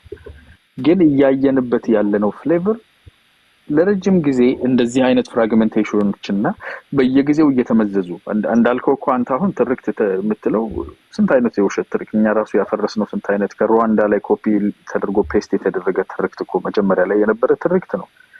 እስልምናን እንደ ጠላት አድርጎ የሚስል ትርክት የሚያወጡ አራት መስቀል ባህር ዛፍ እንዳለ ፈልጦ አንገታቸው ላይ አድርገው የሚሄዱ ከሃይማኖት ጋር ሊያነካኩት የሚፈልጉ ትርክቶች እኮ አሁን እንደተያያዙ ነው። የኦሮሞን ህዝብ እንደ ህዝብ ጠላት አድርጎ ስሎ እኮ የተነሳ አገር ውስጥ ያለውን አይደለም ውጭ ያለው ጭምር እንደዚህ አይነት ትርክት የያዘ አለ። የትርክት መዘበራረቅ አለ። ማኒፌስቶ የጻፈ ማኒፌስቶ ያልጻፈ እንደዚህ አይነት ብዙ አይነት ፍሌቨር አለውና አንተ እንደምትለው አይኖ መጀመሪያ ላይ ስትጀምሩት የነበረ በአይዲያ የምትንቀሳቀሱ የነበራችሁ ሰዎች ምን ያህል ጥርት ያለ ነገር ይዛችሁ እንደነበረ አውቃለሁ ማውቀውን ያህል። አሁን ባለበት ይዘቱ ግን ምን ተወልዷል ከውስጡ ምን አርብቷል ብለህ ስታይ ለያዥ ለገናዥ የሚያስቸግር አይነት ነገር በብዙ ስፖንሰሮች የውጭም የውስጥም አካላት ስፖንሰር እስከሚሆኑበት ድረስ እኔ ነኝ ብሔርተኛ የሚል ጎጠኝነት የሃይማኖት የተለያየ ፍሌቨር ያለው ነገር ከውስጡ ረብቷልና ዩኒፋይ ሶሊዲፋይ ሊያደርግ የሚችል ቋሚ ጠንካራ ትርክት ተፈጥሮበታል ብለህ ታስባለህ ወይ ነው? የመጨረሻው ግን አንተ የምትለው አሁን ጥሩ አልነበረም ኤግዛጀሬት የተደረገ ወይም ደግሞ ኢትዮጵያን ራሱ እንደ ጨቋኝና እንደ ገዢና እንደዚህ አድርጎ እንደ በዝባዥ አድርጎ የተሳለበት ስዕል ለሀገር እንደዚህ መፍትሄ የማይሆን ትክክለኛ አይደለም የምትለው መርዙን ሊያመክን የሚችለው አንቲዶቱን እኮ አሁን እየወሰደን ያለ ነው። ቱ ቢ ኦነስት አሁን እየወሰደን ያለ ነው። ዛሬ ላይ የኦሮሞ ህዝብ እንደ ህዝብ በቋንቋው የሚማር የሚጠቀም ፖለቲካ ውስጥ ተሳታፊ የድርሻውን ምናምን የሚባለው ሌላው ነገር አብረህ የምትሰራው ነው። አንዱ ብቻውን የሚጠፈጠፈው ድርሻ የለም። አብረህ ተቀምጠህ የምትሰራው ነው። ግን አትሊስት ፖለቲካሊ እንደ ፖለቲካል ኮሚዩኒቲ አክሰፕት ተደርጎ ሴንተር ሆኖ የሚንቀሳቀስበት ቦታ ላይ ደርሷል። ሊብሬትድ ሆኗል እላለሁ እኔ። ዲሞክራታይዜሽን ነው የቀረው። ትላንትና ኢትዮጵያዊነቱን ያጠፋል ይቃወማል ምናምን ተብሎ የተሰራው ብዙዎች ላይ የተሰራው ነገር ዛሬ ፈርሷል። የኢትዮጵያን ህዝብ እኮ የለም እኮ ዛሬ እኮ በጥቂት ዓመታት ውስጥ ኢንፎርሜሽን ዘመን መሆኑ ማለት ነው። የወሰድከው መድኃኒት ቬሪ ፋስት ነው ኪክ የሚያደርገው። በጋዜጣ አይደለም ዛሬ የሚንቀሳቀሰው። ዛሬ ኢትዮጵያኒስቱ ዘኒዮ ኢትዮጵያኒስት በብዛት ኦሮሞ ይሄ ልዩነትን አይፈጥርም ወይ? ስታየው ያኔ የተሰራው ነገር ባይሰራ ኖሮ ያኔ የተደረገው ማንቃት ባይነቃ ያንን ያህል የጎፈንነው ኃይል ተነስቶ ባይንቀሳቀስ ኖሮ ዛሬ የምናያቸውን ፖለቲካል ካፒታሎች with the damage and all ማስተካከልም ያለብን ገና ብዙ ይቀራሉ። ግን አሁን የምናያቸውን ፖለቲካል ካፒታልስ አሁን የምናየውን ሙቭመንት አዌርነስ ፖለቲካል ሶሳይቲ ቢልድ ማድረግ ይቻል ነበር ወይ? ከመጀመሪያው አካባቢ ልነሳ። ቆይ ትንሣኤ ልመልስለትና ለእኔ ከሆነ ይሄኛው ልመልስ። ተመሳሳይ ነው በእርግጥ ከሄድ ለእኔ ከሆነ ይሄኛው ልመልሰው የሚጠቅመው እና በዛ ያለ ነገር ስለሆነ ያነሱ አያና ምን መሰለህ አያና ኮሜንት ለማድረግ የፈለግኩት አንተ የኦሮሞን ብሔርተኝነት ተከትሎ በመጡ ችግሮች ቅድም ዶክተር ጀማልም ሌሎቻችንን ባነሳ ነው እንኳን ብዙ አልሄድኩበትም ነበር። የቪክቲም ሜንታሊቲ በዝቷል። ኢትዮጵያ ጠልነት ሲቀነቀን ይታያል። በዚህኛው ደግሞ ቅድም ምሳሌነት ያነሳው በአማራው በኩል ያነሱ በአማራው በኩል እንዳለ ነው ማለት ነው። ይሄ ለዚህ ትውልድ አሳፋሪ ነው። እንደነ ተስፋዬ ገብረአብ አይነት ሰዎች ተነስተው የኦሮሞ ፖለቲካ ትንተና ውስጥ ገብተው ነው የቆዩት። ኮኔክሽን ነው ትንተና ውስጥ ገብተው ነው የቆዩት። እንዲያውም ትልልቅ የኦሮሞ ፖለቲከኞች የእነሱን እሳቤ አልገዙም ብለው ነው ያብራሩት። እና እኔ የኦሮሞ ትልቅ ፖለቲከኞች እሳቤያቸውን ብዙ ባላቅም አትሊስት ያንዳንዶችን አውቃለሁ። አንተ ግን ለዛኛው ሀሳብ በመሀል የመለስክበት መንገድ ብሔርተኝነቱ እንደዛ መቃኘት ነበረበት፣ ሁኔታው አይፈቅድም ነበረ ምናምን በሚል ስለመለስክ ነው አግባብ አይደለም ያልኩ። ከኛ አንጻር ከአማራ አንጻር ሪያሊቲው አንተ ያልከው ይዛችሁት የተነሳችሁትና ምን ነው ኔትወርክ ቀይ የሚያበራ ሰማል የሆነ ነገር ፍላግ ያደረግ ለምን እንደሆነ ቤት ነኝ ይዛችሁት የተነሳችሁትና እየሆነ ባለው መካከል ልዩነቶች አሉ ብላ ያስቀመጥከውን በተመለከተ የስ ልዩነቶች አሉ። በዘነው በተነሳ ነው በመጀመሪያው ፌዝ ግቡን አችብ አድርጓል ብለን ነው የምንገመግመው እኛ። የመጀመሪያው የአማራ ብሔርተኝነት ይዞት የተነሳውን ጥያቄ አችብ አድርጓል። ለምሳሌ ቅድም የነገርኩ ኢትዮጵያ የጋራችን ሀገር ነበረች፣ ነገስታቶቻችን ኢትዮጵያውያን ናቸው፣ የፈጸሟቸው መጥፎም ሆኑ በጎ ነገሮች ሀገራቸውን ለመታደግ ሲሉ የፈጸሙ ናቸው የሚለውን ያ የጋራ ሀሳብ ሆኖ የሀገር ሀሳብ ሆኖ ብዙዎችን አሰባስቧል። ከዛ አጌንስት የቆመን ኃይልም ከስልጣን እስከ ማባረር ደርሷል። ይህ ሀሳቤ የኦሮሞ ፖለቲከኞች ወደፊት መጥተው አድዋ እኮ የጋራ በዓላችን ነው ብለው ፈረስ ከፊቼና ካምቦ እየጋለቡ አዲስ አበባ ገብተው አድዋን በዓል እንዲያከብሩ አድርጓል። ባይዘይ ይሄ ሀሳቤ በአማራ ብሔርተኝነት የተያዘው ጽኑ እምነት የኦሮሞ በኩል ይሄ ፍላጎት አልነበረም ልል ፈልጌ ሳይሆን ይዘነው የነበረው ትርክት ትክክል ነበረ ነው። የሆነ አችብ ያደረገው ነገር አለ። ከዛ መሃል የተፈጠረ ስብራት አለ የስ ነገር ግን ትርክታችን አሁንም አይቆም። ትርክቱ በዛውን እንዲቀጥል የምንፈልገው ምንመኘው መሀል ላይ የተፈጠሩ የፖለቲካ ስብራቶች ስለነበሩ ብሔርተኝነቱ ወጣ ገባ ሲል ምናምን ታየዋለህ፣ እኔም አየዋለሁ፣ ታዘባለሁ። በጣም ፍጹም በሆነ ከትርክት አጌንስት የሆነ ያንን ግን ልከላከልለት አልችልም። አሁን አንተ ቀድም ባቀረብከው አግባብ ወቅቱ ይሄን ስለሚያስገድድ እንዲህ መሆን ስለነበረበት ነው ያደረጉት ልል አልችልም። ስህተት ስለሆነ ስህተት ነው ብዬ ነው የማልፈው፣ መታረም ያለበት ስለሆነ። ግን ተጽዕኖ እስከምን ድረስ ነው? አሁን ቀደም መሳሪያ አንስተውም እኮ ከ3 ከ4 ተከፋፍሎ እኮ ምናምን ብለህ በምሳሌነት ያነሳው መሳሪያ እንዲያነሳ ያስገደዱት ትሪገር ያደረጉ ወቅታዊ ምክንያቶች ስለነበሩ ነው። መሳሪያ ማንሳትን ባልደግፍም ጥያቄዎቹ መሳሪያ እስከ ማስነሳት የሚያደርሱ እንደሆነ አምናለሁ። በአማራ በኩል ያሉ ጥያቄዎች አይ ቲንክ የኦሮሞ ልጆች አብዛኞቻቸው አንደርስታንድ የማታደርጓቸው ማለት ነው። አሁን ቅድም ሊበሬሽን አያሌውን ጥያቄ ጠይቃለሁ እኔ በዚህ በኦሮሞ በኩል ለቅሶ በዛ የምለውን ያህል በአማራው አማርኛ ተናጋሪ ልበልህና ሬዚስታንሱ የበዛ ይመስላል። ሬዚስታንስ ቱ ቼንጅ ሶስቲክ መሆንና አንድ ነገር ደግሞ በጣም ስቲፍ በሚሆንበት ጊዜ ይበጠሳል እና ያንን እንዴት ታየዋለህ? ስቲፍነስ እናያለን። ማልቀሱ እንደበዛብኝ ሬዚስታንሱም በጣም እንደበዛ ነው ማየው እኔ በሁለቱ ምሳሌና ኮምፕሮማይዝ ያለ መደራረግ ነገሮች አሉ። መለሳለሁ ወደ እርስዎ ጥያቄ ባይዘው የመሰረታዊ ጥያቄ ላይ ያነሱት ዶክተር የአያናን በተመለከተ ግን እኛ ከትርክት አላፈነገጥንም። አሁንም ባለበት እንዲቀጥል ነው የምንፈልገው። በመሀል ግን የአማራ ፖለቲካ ስብራት ስለገጠመው ትንሽ መንገዳገዶች አሉ። ከትርክቱ ወጣ ብሎ የበላይነትን ለመውሰድ የሚፈልግ አይነት እሳቤ ያለው የሀሳቤ የሰላ ፖለቲካዊ ውይይት ሲያደርግም አታይም።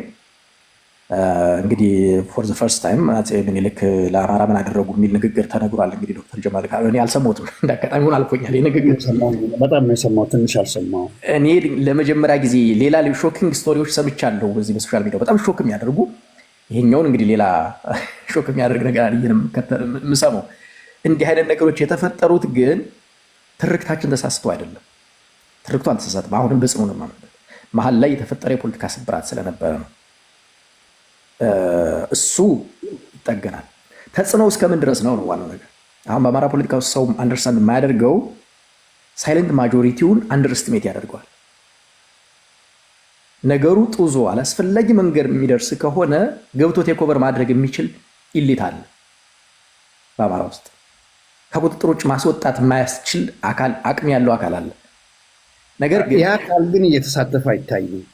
አይሳተፍም። ትክክል። ወደ አንተ ጥያቄ እመጣልሃለሁ። ወደ ቀድመ ወደ አነሳ ዝም ብሎ አድፍጦ የሚከታተል የሚታዘብ የሚያይ አለ።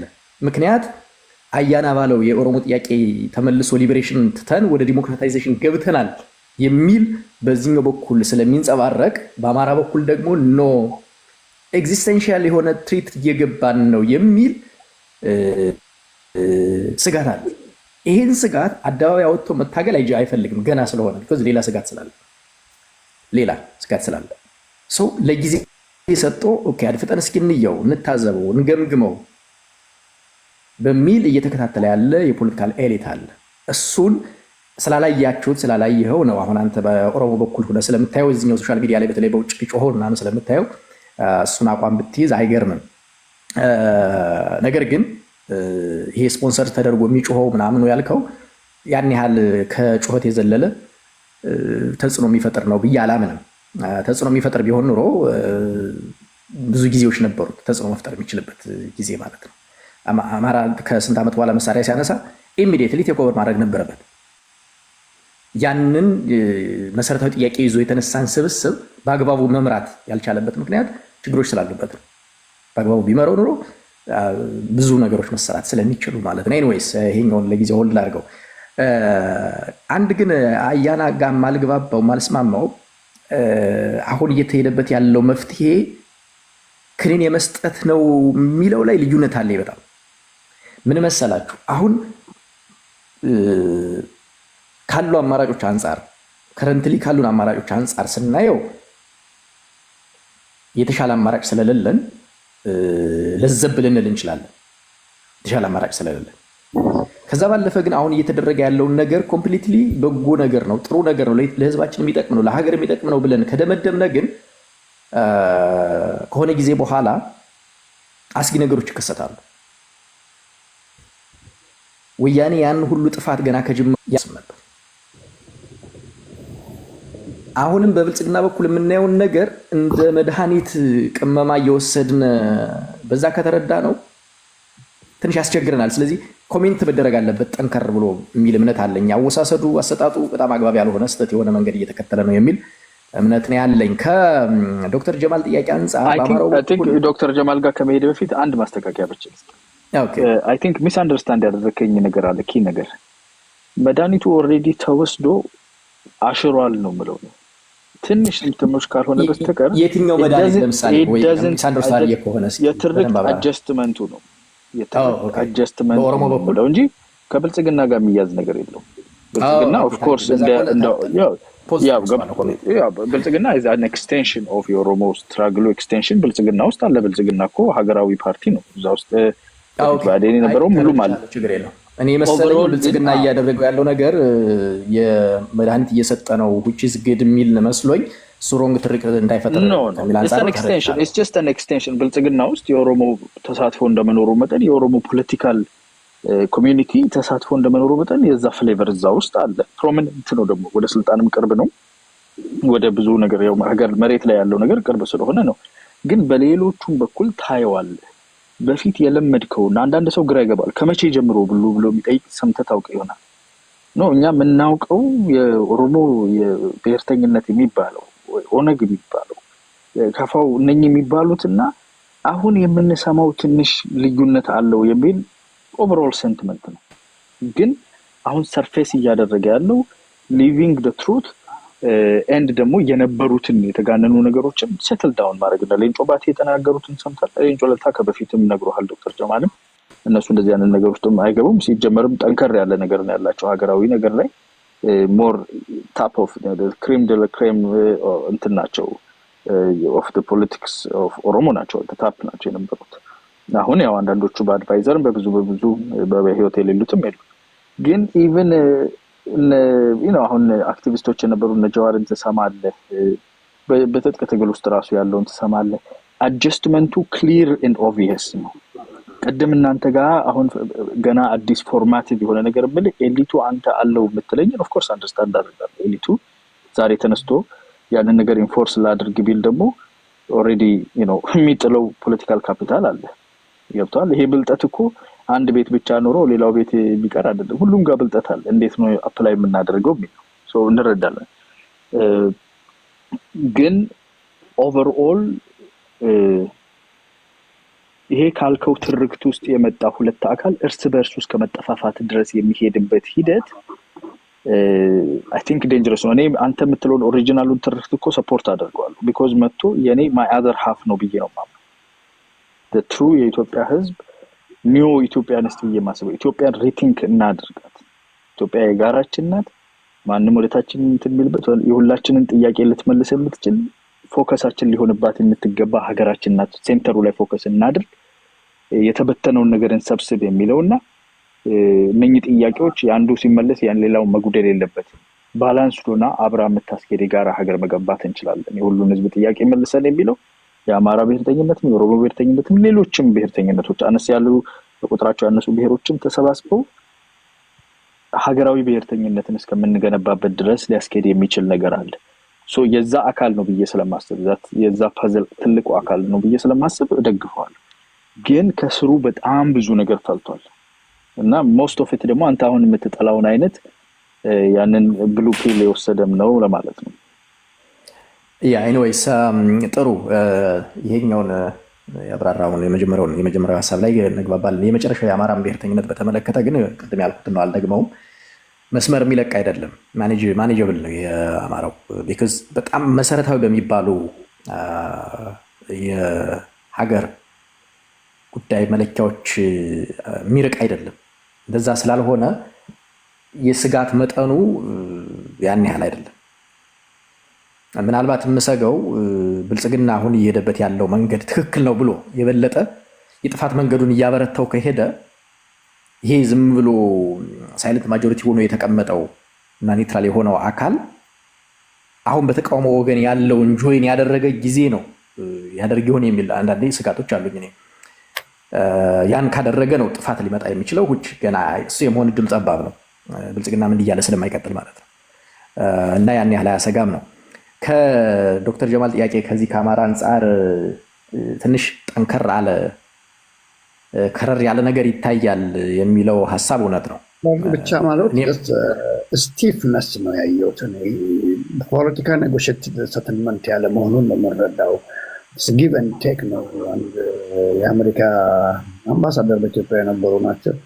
በሌላው ሀገር በ3 እና በ6 ወር የሚያህል በኢትዮጵያ 6 ዓመት 7 ዓመት ይፈጃል። ኢትዮጵያውያን በኮምፕሮማይዝ ዊክ ናቸው፣ ሰጥቶ መቀበልን አያውቁም እና በጣም አስቸጋሪ ነው ኢትዮጵያውያንን ማወያየት ይላሉ። እኛውም ደግሞ በምድር ላይ እያየን ያለ ነው እና ከዛ አንጻር ብታየው ዲስ ቨሪ ስቲፍነስ ቨሪ ፖለቲካል ያልሆነ አርጊመንት ነው። ድርቅና ትንሽ ይለያል። አንድ ሳይኮሎጂ ምንድነው ኦፖዚሽናል ምንድነው ያልኩት ኦፖዚሽናል ዲፊያንት ዲስኦርደር ነው እስከመባል ድረስ ድርቅና በቅሎዋዊ ባህሪ በቃ ምንም ከኔ ከዚህ አልመጣነቅም የሚል አይነት እይታ በአማራ ፖለቲካ ውስጥ እንግዲህ እናያለን እና እንዴት ነው የምታዩት ነው? ድርቅና ድርቅ ያለ ከዚህ የኦሮሞ ፖለቲካ ከሚያደርገው እንዲህ አይነት ባህሪ ያላቸው አሉ። ያቶ ማናቸውም ዶክተር ደብረጽዮን ፖለቲካ እንደዛ ነው። ድርቅና ፖለቲካ ደግሞ ኔጎሽየትድ ሰትልመንት ነው። ሁሉም የጠየቀውን ያህል አያገኝም፣ መሀል ይቀበላል። ይህ ካልቸር ያልፋል እና የአማራ ማህበረሰብ ደግሞ ፖለቲካ መሀል እንደመቆየቱ should have been much more diplomatic። እንዲያውም መሀል ማግባባት ሲገባቸው ከዚህ ርቆ ጭራሽ አፖለቲካል የሆነ ባህል ይታያል ነው እኔ ያልኩት። ካልሆነ ብለው ነገር ለምሳሌ በአንድ ሰልፍ ተረድቼዎታለሁ። ይቅርታ አንተ አልኩኝ ዶክተር። አይ ቲንክ ማብራራትም ብዙም አይጠበቅበትም፣ እኔም እየኖርኩበት ስለሆነ እረዳዎታለሁ። ሳማው ጋሮታለሁ ሀሳቦት። ድርቅና በጣም ይበዛዋል። ከረር ያለ ነገር ይዛችሁ ትጓዛላችሁ። ለዲስከሽንም ለኔጎሽሽንም የማይመች አቋም ትይዛላችሁ የሚለው ነው። አይ ቲንክ በዛ ልውሰደውና በሁለት መልኩ ልመልሰው። አንደኛ በአማራ በኩል እዚህ ስቲፍ አቋም ላይ ከመገባቱ በፊት የነበረውን ጊዜና የነበረውን ነገር ላብራራለሁት። የአማራው ፖለቲካል ኤሊት ወያኔ እንደወደቀ ሰሞን አሁን ሀገሪቱን በበላይነት ይመራዋል ተብሎ የሚታሰበው የኦሮሞ ኤሊት ያለበትን የፖለቲካ ስብስብ እየተጠራጠረም ጭምር አብረን መስራት አለብን ብሎ የፖለቲካል ዲስከሽኖች ያካሄደበትን ጊዜ ያስታውሳለሁ። ከተቃዋሚውም ከመንግስትም ጋር የተቃዋሚ ለተቃዋሚ ዲስከሽን ብዙም አላስኬድ ሲል መሰረታዊ በሚባሉ የሀገር ጉዳዮች ላይ መሰረታዊ በሚባሉ ከሀገር የሚመራው መንግስት አልነጠልም የሚል አንዳንድ ሀሳቦች ሲያራምድም አስታውሳለሁ። ያው እንግዲህ የቅርብ ጊዜ ብቻ እያስታወስነ ካልሆነ በስተቀር በተለይ አብን በጣም ጠንካራ በነበረበት ጊዜ ተቃዋሚ ፓርቲ ሆኖ በሀገር ሉዓላዊነት ጉዳይ የሀገርን የወደፊት ዕጣ ፈንታ በሚወስኑ ጉዳይ ላይ ከመንግስት ጋር የመቀራረብ ነገር ነበር። የአማራ ምሁራን መማክርትን የሚያውቁት ከሆነ በጣም ጥሩ ለሀገር አሁን ምክክር ኮሚሽን የሚባለውን ጭምር አብይ እንትን ያለውን ጭምር ሰጀስት ያደረገ ኤሊት ያለበት ፖለቲካል ኤሊት ያለበት ኢትዮጵያ የቆየ ቁርሾ ያለባት ሀገር ሆናለች። መፍትሄ ያስፈልጋል ብሎ ሰጀስት ያደርግ የነበረ ነው። የሽግግር ፍትህ ያስፈልጋታል ኢትዮጵያ። ዜጎች የተበደሉ ዜጎች አሉ፣ የኢኮኖሚ ካሳ የሚያስፈልጋቸው አካባቢዎች አሉ ብሎ በሰለጠነ መንገድ ነው ጥያቄዎችን ያቀረበው። ማያስታውሱት ከሆነ ይሄን እንትን ልበለው ብዬ ነው። የወሰንና የማንነት ጥያቄዎች በየቦታው አሉ እንደ ሀገር። አንዳንዶችን በይደር የምናቆያቸው ካለን አንዳንዶቹ ቀድሞ መፈታት ያለባቸው ናቸው። ምክንያቱም ውለው ካደሩ እንደ ሀገር ቀውስ ይፈጥራሉ ብሎ በሰላማዊ መንገድ በሰነድ በተደገፈ መልኩ ነው የጠየቀው የአማራ ኤሊት ባይዘው የፖለቲካል ኤሊት። ያው እንግዲህ በወቅቱ የነበረው ሁኔታ ስላልፈቀደም ይሁን ያን ያህል ትኩረት ስላልሰጡት አንድም ጥያቄ አልተመለሰም። አንድም ባይዘው በአማራ ውስጥ ከተነሳ ጥያቄ አንድም ጥያቄ እስካሁን አልተመለሰም። አሁን በኦሮሞ ብዙ ነገር ተመልሷል። እንግዲህ እናንተም ስታወሩት እንደምሰሙ ይሄ ባለበት ሁኔታ ነው በአደባባይ እባክህ መንግስት ስማኝ፣ ከአማራ ጥያቄዎች ውስጥ አትሊስት እነዚህን መልስልኝ ብሎ በአደባባይ ሰልፍ እየወጣ ይጠይቅ ነበር። ማረሳውን እንኳ የተሳተፍኩበት ኦክቶበር 18 ይመስለኛል 2018 ላይ በ18 ሜጀር ከተሞች ትልልቅ ከተማ የሚባሉት በአማራ ክልል መንግስትን የሚጠይቅ ሰላማዊ ሰልፍ፣ ጥይት ያልጮህባት ሰላማዊ ሰልፍ ተካሂዷል። እነዚህ ጥያቄዎች ይመለስልን ብሎ መንግስት ያን ጊዜ ግን ኦሮሞማ ይውደም የሚል መፈክር ነበር በጣም ሲሰማኝ ነበረው። አይ እሱን በወቅቱ የነበረ ትርክት ነው የነበረው። እኔ አላስታውስም እሱን ኦሮሞማ ይውደም የሚል ሲጀመር በእኛ ሰልፍ እነሱ እኔ በመራሁት ለምሳሌ ኦክቶበር 18 እንደሱ አልወጣም። እንትኖች ባራሮችን ስለማስታወሳቸው ማለት ነው። ነገር ግን ኦሮሞማ የሚለው ትርክት ያኔ በነ ኤርሚያስ እና በነ ሀብታሙ የተፈጠረ ስለሆነ እንደ አማራ ሳይሆን መንግስትን የሚቃወም አካል ገዝቶት የነበረ ነው። እኔ ፐርሰናሊ ብየውም አላቅም እንደሱ አይነት ስመጣማ እያነው ነው ባለፈው ኦሮሞማ ማለት ኦሮሞ ነው ብሎ ኮሬክት ሲያደርግ የነበረ። እኔ ግን የኔም አጀንዳ አልነበረም። ያንንም የፈጠረው አካል ስለነበረ ሰው ቢልም አልፈርድበትም በአማራው በኩል ቢኮዝ በሚዲያ በደንብ ይዘመትለትና ይነገረው ስለነበረ ማለት ነው። አላየሁትም። ሰልፍ ላይ ግን በተለይ እኛ ባዘጋጅነው ሰልፍ እሱ እንደዛ አይነት ነገር አላየሁም። ጥያቄዎች ነበሩ፣ ኮንክሪት የሆኑ ጥያቄዎች፣ የወሰንና ማንነት፣ የህገ መንግስት፣ የኢኮኖሚ፣ የፖለቲካል ምናምን የሚሉ እነዛ ጥያቄዎች መጀመሪያ በሰነድ በኤሊቱ በኩል በፖለቲካል ኤሊቱ በኩል ቀረበ። ከዛ በኋላ በአደባባይ በሰልፍ በህዝብ ተጠየቀ። ታስታውስ ከሆነ አንዱ ትሪገር ያደረገው ለአንድ ክልል ብለን ህገ መንግስት አናሻሽልም የሚለውን የዶክተር አብይ ንግግር ታስታውስታላችሁ? የሚያስታውስ ተናግሮ ሊሆን ይችላል። ዋዝ ተርኒንግ ፖይንት ለአማራ ተርኒንግ ፖይንት። እንዲሁም ዶክተር አምባቸው ራሱን ይማርና ህገ መንግስት እንደዛ ሊቀየር ይችላል ወይ በቀላሉ? እኔ አይደለም ዶክተር ጀማል በቀላሉ አይመለስም፣ ሌላ ጉዳይ ነው። ለአንድ ክልል ተብሎ ህገ መንግስት አይሻሻልም፣ ሌላ ጉዳይ ነው። የዶክተር አምባቸው ንግግር ላስታውሳችሁና አንድ ክልል ስለተባለ አማራ አንድ ክልል አይደለም፣ ትልቅ ህዝብ ነው። ትልቅ ህዝብ ነው። እንኳንስ አማራን ያህል ህዝብ ህገ መንግስት ጥያቄ ጠይቆ ሌላም አካል ህገ መንግስት ይሻሻል ብሎ እስከጠየቀ ድረስ ህገ መንግስቱን አጥንቶ የማሻሻል የኛ ኃላፊነት ነው ብሎ የመለሰው ካስታወሳችሁ ማለት ነው። ያ የዶክተር አብይ ንግግር ህገ መንግስትን በተመለከተ አማራው ጥያቄውን አንደርማይን ያደረገበት ተርኒንግ ፖይንት ነበር አንደኛው። ያው በእናንተ በኩል በኦሮሞቹ በኩል ይሄኛውን ስለማትረዱት ነው። እነዚህ ነገሮች እየተደራረቡ ወደ ምን ሄዱ? ወደ ተቃውሞ ወደ ምን አመራ? ወደ እንደውም ገፋ ስታደርገው ወደ ጥላቻ ጭምር የማደግ ነገር ተስተውሏል። አይ ህገ መንግስት ስንጠይቅ እንዲህ ከተባልን የወሰንና የማንነት ጥያቄዎችን አንስተን ካልተመለሰልን፣ የኢኮኖሚ ካሳ ጠይቀን ካልተመለሰልን፣ የፖለቲካል ውክልና በፍትሃዊነት እንወከል ብለን ካልተመለሰልን፣ በኦሮሚያ ክልል ውስጥ የሚኖረው ከክልሉ ውጭ ከክልሉ ውስጥ ከሚኖረው ያልተናነሰ ህዝብ በቋንቋውና በማንነቱ እንዳይናገር እንዳይተዳደር ከተደረገ ታዲያ ከዚህ መንግስት ጋር ምን አለን የሚል ጠንከር ያለ ሐሳብ በውስጥ ለውስጥ በሚዲያም ጭምር እየተነገረ መጣ። ከዛ በኋላ ነው እንትኑ ወደ ድርቅና ወዳሉት እርሶ አይ ቲንክ እናንተ የሚታያችሁ እዚህ ሌቭል ላይ ከደረሰ በኋላ ክላይማክስ ፖይንት የሚባለው ላይ ከደረሰ በኋላ ስለሆነ ለኮምፕሮማይዜሽን የማይመች መስሎ ነው የሚታያችሁ እንጂ ሂደቶች ነበሩት፣ የታለፉ ሂደቶች ነበሩ። ኢቭን አሁንም እና ወደፊትም ፐርሰንትና ከዛ በላይ የተወሰነውን መመለስ ካልተቻለ በተቃራኒው ደግሞ ቅድም አያና በገለጸው መልኩ ብልጽግናም የኦሮሞ ሴንቲመንት ብልጽግና የኦሮሞ ነው የሚለው እየጎላ ከሄደ አይ ቲንክ ወደፊትም በፖለቲካ ሪሌሽኑ ትንሽ የሚያሻክር ነገር የሚመጣ ይመስለኛል። ስለዚህ የተሻለው የሚመስለኝ እኔ ብልጽግና የአማራን ጥያቄዎች እንዲመልስ ጥያቄውን ማቅረብ ያለበት ከአማራው ባልተናነሰ ኦሮሞ ነው።